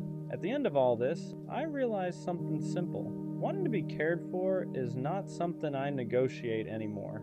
I'm done explaining why it matters, done justifying why I feel hurt, done shrinking my needs so someone else can stay comfortable. Care is not a bonus, it's not extra, it's not something you earn by being quiet, easy, or low maintenance. It's the baseline. If someone doesn't notice me, doesn't check in, doesn't consider how their actions affect me, then they don't get access to me. Not out of bitterness, not out of anger, out of self-respect. I spent too long convincing myself that wanting care made me weak, too long accepting half presence and calling it connection, too long staying where I felt invisible, just to avoid being alone. I'm not doing that anymore. I don't need to be chased. I don't need to be obsessed over. I just need to be considered. And if someone can't do that naturally, without me begging, hinting, or explaining, then they're not my person. Because the right people won't make you feel guilty for wanting to matter. They won't make care feel conditional. They won't make you question whether you're asking for too much. They'll just show up. And until that happens, I'd rather stand alone with my needs intact than sit beside someone who makes me feel unseen. I didn't want too much, I just wanted to be cared for. And now I care enough about myself to never accept less again. The worst kind of pain isn't being misunderstood, it's being seen and still getting left behind. Because opening up isn't casual. You don't hand your real self to just anyone. You let them in on the stuff you normally keep locked up, the thoughts you argue with at 2 a.m., the fears you laugh off so nobody worries, the way you care so hard it almost feels embarrassing. And for a minute, it feels like you finally found someone safe. They read your silence correctly. They hear what you don't say. They look at you like they're not guessing, like they actually know. And that's the part that makes you soften. Then one day, they're gone. No fight. No goodbye that matches how close it felt. No ending that makes sense. Just nothing. And that nothing is loud. It sits where the connection used to be. It makes you replay everything like a crime scene. What did I do? Was I too much? Did I share too early? Should I have stayed guarded? But listen, if someone leaves after you showed them the real you, that doesn't mean you were wrong for being real. It doesn't mean your depth is a problem. It just means they weren't prepared for what they asked to see. Being open isn't the mistake. The mistake is thinking you should shrink so people won't run. Because the right people don't disappear when they understand you. They get closer. After they leave, the silence doesn't feel empty. It feels heavy because now you're not just missing them, you're missing the version of yourself you were when you felt understood. You replay everything, not because you're obsessed, but because your brain is trying to make sense of something that never got an ending. You think about the way they listened, the way they noticed things nobody else did, the way you didn't have to explain yourself all the time, and now they're gone, so your mind starts filling in the gaps. You assume it must have been something you said, something you revealed too early, something you should have kept to yourself. That's how loss works when there's no closure. Your brain turns inward and starts pointing fingers. You don't just lose the person, you lose trust in your own judgment. You start telling yourself, yeah, next time don't say so much. Next time don't get attached. Next time stay surface level. And slowly, without realizing it, you begin shrinking, not because you want to, but because you're trying to protect yourself from feeling that again. But here's the part nobody tells you. What hurt wasn't opening up. What hurt was being met halfway and then abandoned. That doesn't mean vulnerability is dangerous. It means inconsistency is. And there's a difference. After something like that, trust doesn't disappear all at once. It just changes shape. You don't stop believing in people. You stop believing in consistency. You start noticing patterns everywhere, a slower reply, a shorter message, a shift in tone that probably means nothing, but your body reacts like it's everything. Because once you've been left after being seen, your nervous system remembers it before your mind does, so you stay alert, not dramatic, just cautious. You don't lean in the same way anymore, you hold back details, you soften your honesty, you keep parts of yourself for later, just in case later never comes. And the messed up part is, people don't always notice you doing this. They just feel a distance they can't explain. You still care. You're still present, but there's a layer of protection now, like glass between you and them, and you hate that because you remember how it felt before, how natural it was to let someone know you, how easy it felt to just exist without guarding every word. Now every connection feels like a risk assessment. Is this safe? Will they stay? Am I getting too close again? You don't ask these questions out loud, you just feel them, and slowly you start mistaking caution for growth. You tell yourself you're being mature, when really you're just afraid of reliving the same ending. But here's the truth. Trust didn't break because you opened up. It broke because someone showed you intimacy without responsibility, and that's not your fault. After being left like that, most people learn the wrong lesson. They think the problem was caring too much, They think the solution is to care less, so they start editing themselves. They become easier, quieter, less honest, less intense. They tell themselves, next time don't go so deep, next time don't show everything, next time stay in control. But all that really does is teach you how to survive connection, not how to experience it. You don't stop wanting closeness. You just start rationing it. You give people pieces instead of presence, versions instead of truth, highlights instead of depth, and then you wonder why connections feel empty now, why conversations don't hit the same, why nobody really knows you anymore, why being around people still feels lonely. It's because you didn't heal. You adapted. You learned how to avoid pain, not how to build something real again. And here's the hard truth. If someone can only stay when you're small, they were never meant to know you fully. Shrinking yourself doesn't protect you. It just delays the same outcome. Because the people who leave when you're honest would have left eventually anyway. All hiding does is make you lose yourself before they're even gone. At some point, you have to unlearn the lie that your depth is what pushed them away. Because if depth were the problem, it would hurt everyone the same. But it doesn't. Some people lean into it, others panic. And the difference has nothing to do with you. Depth only feels overwhelming to people who haven't met themselves yet. To someone who avoids their own emotions, your honesty feels like pressure, your awareness feels like exposure, your care feels like responsibility. So they leave.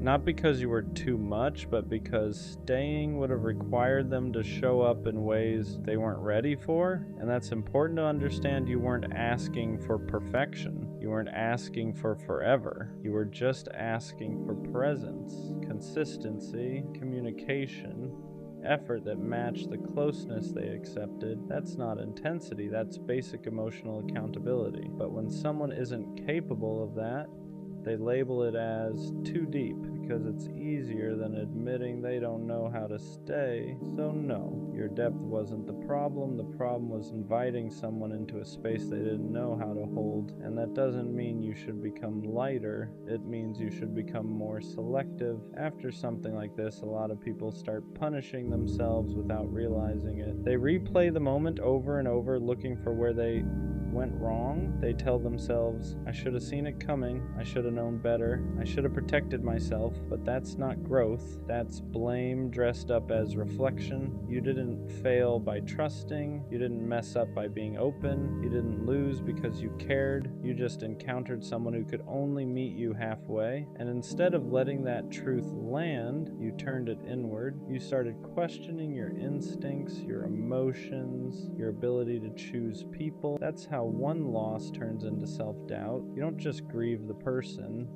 you grieve your confidence in yourself, and slowly you start believing that maybe you're bad at choosing, that maybe your judgment can't be trusted. But here's what matters. You didn't misjudge their potential. You misjudge their capacity. Those are not the same thing. Someone can see you, feel close to you, even care about you, and still not be capable of staying. That doesn't mean your instincts are broken. It means you gave someone access before you saw their limits clearly. That's not something to punish yourself for.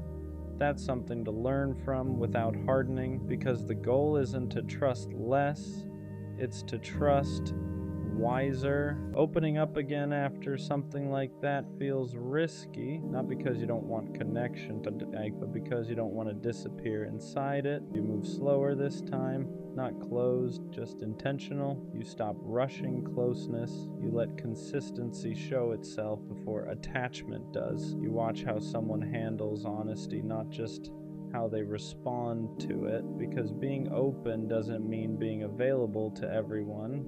It means choosing who earns access. You learn that real safety isn't instant chemistry. It's follow-through. It's effort that doesn't fade when things get quiet. It's someone staying curious instead of pulling away. And you stop over-explaining yourself. You don't justify your needs. You don't apologize for caring. You don't chase clarity from people who disappear. Instead of communicate, that's not walls, that's boundaries. You realize you don't need to prove your depth anymore. The right people recognize it without being overwhelmed. And for the first time, opening up doesn't feel like self-abandonment. It feels like alignment. You're still honest, still real, still deep, just no longer handing your heart to people who haven't shown they can hold it. At the end of all this, you start to understand something important. The people who stay don't make you feel confused. They don't disappear when things get real. They don't make you guess where you stand. They don't make you question whether being yourself was a mistake. They stay because they see you, not in spite of it. They don't flinch at your depth. They don't rush you to be easier. They don't treat your honesty like a burden. They meet you with steadiness, not perfection. Not constant intensity, just consistency, and that's how you know. Because real connection doesn't feel like walking on glass. It doesn't make you anxious after silence. It doesn't leave you replaying everything you said. It feels calm, grounded, safe in a way that doesn't need explaining. You stop wondering if you're too much. You stop preparing yourself for disappearance. You stop shrinking to be kept. And you realize something quietly powerful. The people who left weren't proof that you were hard to love. They were proof that you were inviting people into a depth they hadn't earned yet. And that's not something to regret, because being seen was never a mistake. Being honest was never a flaw. Caring deeply was never the wrong move. The right people won't vanish once they understand you. They'll stay because of it. The worst kind of pain isn't being misunderstood. It's being seen and still getting left behind. Because opening up isn't casual. You don't hand your real self to just anyone. You let them in on the stuff you normally keep locked up, the thoughts you argue with at 2 a.m., the fears you laugh off so nobody worries, the way you care so hard it almost feels embarrassing, and for a minute it feels like you finally found someone safe. They read your silence correctly. They hear what you don't say. They look at you like they're not guessing, like they actually know. And that's the part that makes you soften. Then one day, they're gone. No fight, no goodbye that matches how close it felt. No ending that makes sense, just nothing. And that nothing is loud. It sits where the connection used to be. It makes you replay everything like a crime scene. What did I do? Was I too much? Did I share too early? Should I have stayed guarded? But listen, if someone leaves after you showed them the real you, that doesn't mean you were wrong for being real. It doesn't mean your depth is a problem. It just means they weren't prepared for what they asked to see. Being open isn't the mistake. The mistake is thinking you should shrink so people won't run. Because the right people don't disappear when they understand you. They get closer. After they leave, the silence doesn't feel empty. It feels heavy, because now you're not just missing them, you're missing the version of yourself you were when you felt understood. You replay everything, not because you're obsessed, but because your brain is trying to make sense of something that never got an ending. You think about the way they listened, the way they noticed things nobody else did, the way you didn't have to explain yourself all the time, and now they're gone. So your mind starts filling in the gaps. You assume it must have been something you said, something you revealed too early, something you should have kept to yourself. That's how loss works when there's no closure. Your brain turns inward and starts pointing fingers. You don't just lose the person, you lose trust in your own judgment. You start telling yourself, next time, don't say so much. Next time, don't get attached. Next time, stay surface level. And slowly, without realizing it, you begin shrinking. Not because you want to, but because you're trying to protect yourself from feeling that again. But here's the part nobody tells you. What hurt wasn't opening up. What hurt was being met halfway and then abandoned. That doesn't mean vulnerability is dangerous. It means inconsistency is. And there's a difference. After something like that, trust doesn't disappear all at once. It just changes shape. You don't stop believing in people. You stop believing in consistency. You start noticing patterns everywhere. A slower reply, a shorter message, a shift in tone that probably means nothing, but your body reacts like it's everything, because once you've been left after being seen, your nervous system remembers it before your mind does. So you stay alert, not dramatic, just cautious. You don't lean in the same way anymore. You hold back details. You soften your honesty. You keep parts of yourself for later, just in case later never comes. And the messed up part is, people don't always notice you doing this. They just feel a distance they can't explain. You still care. You're still present, but there's a layer of protection now, like glass between you and them, and you hate that because you remember how it felt before, how natural it was to let someone know you, how easy it felt to just exist without guarding every word. Now every connection feels like a risk assessment. Is this safe? Will they stay? Am I getting too close again? You don't ask these questions out loud, you just feel them, and slowly you start mistaking caution for growth. You tell yourself you're being mature, when really you're just afraid of reliving the same ending. But here's the truth, trust didn't break because you opened up. It broke because someone showed you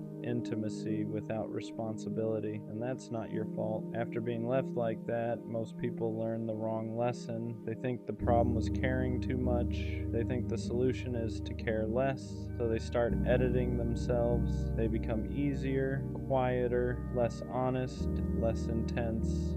They tell themselves, next time don't go so deep, next time don't show everything, next time stay in control. But all that really does is teach you how to survive connection, not how to experience it. You don't stop wanting closeness, you just start rationing it. You give people pieces instead of presence, versions instead of truth, highlights instead of depth, and then you wonder why connections feel empty now, why conversations don't hit the same, why nobody really knows you anymore. Why being around people still feels lonely? It's because you didn't heal, you adapt. You learned how to avoid pain, not how to build something real again. And here's the hard truth. If someone can only stay when you're small, they were never meant to know you. Shrinking yourself doesn't protect you, it just delays the same outcome.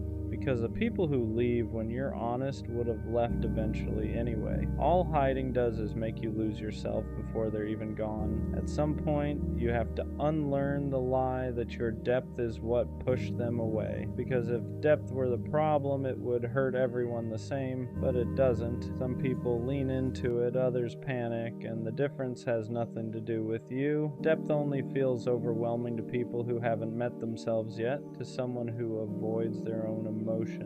Your honesty feels like pressure. Your awareness feels like exposure. Your care feels like responsibility. So they leave, not because you were too much, but because staying would have required them to show up in ways they weren't ready for. And that's important to understand. You weren't asking for perfection. You weren't asking for forever.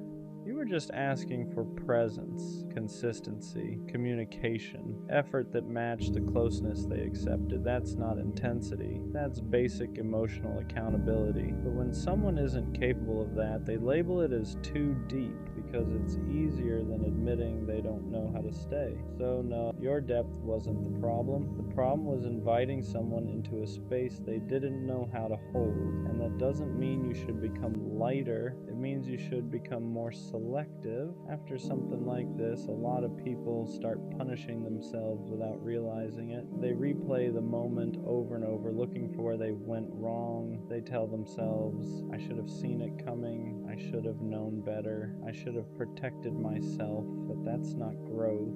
That's blame dressed up as reflection. You didn't fail by trusting. You didn't mess up by being open. You didn't lose because you cared. You just encountered someone who could only meet you halfway. And instead of letting that truth land, you turned it inward. You started questioning your instincts, your emotions, your ability to choose people. That's how one loss turns into self-doubt. You don't just grieve the person, you grieve your confidence in yourself. And slowly you start believing that maybe you're bad at choosing, that maybe your judgment can't be trusted. But here's what matters. You didn't misjudge their potential. You misjudged their capacity. Those are not the same thing. Someone can see you, feel close to you, even care about you, and still not be capable of staying. That doesn't mean your instincts are broken. It means you gave someone access before you saw their limits clearly. That's not something to punish yourself for. That's something to learn from without hardening, because the goal isn't to trust less. It's to trust wiser. Opening up again after something like that feels risky,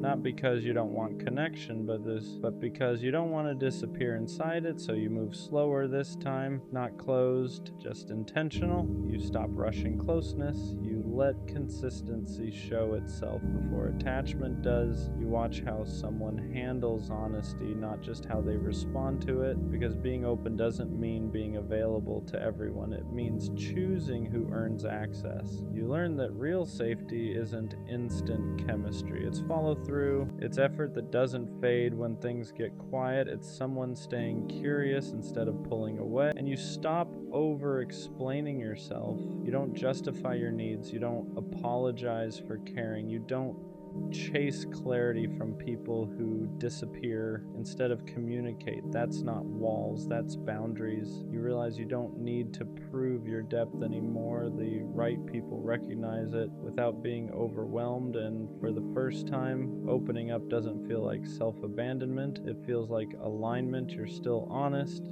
still real, still deep, just no longer handing your heart to people who haven't shown they can hold it. At the end of all this, you start to understand something important. The people who stay don't make you feel confused. They don't disappear when things get real. They don't make you guess where you stand. They don't make you question whether being yourself was a mistake. They stay because they see you, not in spite of it. They don't flinch at your depth. They don't rush you to be easier. They don't treat your honesty like a burden. They meet you with steadiness, not perfection, not constant intensity, just consistency. And that's how you know. Because real connection doesn't feel like walking on glass. It doesn't make you anxious after silence. It doesn't leave you replaying everything you said. It feels calm, grounded, safe in a way that doesn't need explaining. You stop wondering if you're too much. You stop preparing yourself for disappearance. You stop shrinking to be kept, and you realize something quietly powerful. The people who left weren't proof that you were hard to love. They were proof that you were inviting people into a depth they hadn't earned yet. And that's not something to regret, because being seen was never a mistake. Being honest was never a flaw. Caring deeply was never the wrong move. The right people won't vanish once they understand you. They'll stay because of it.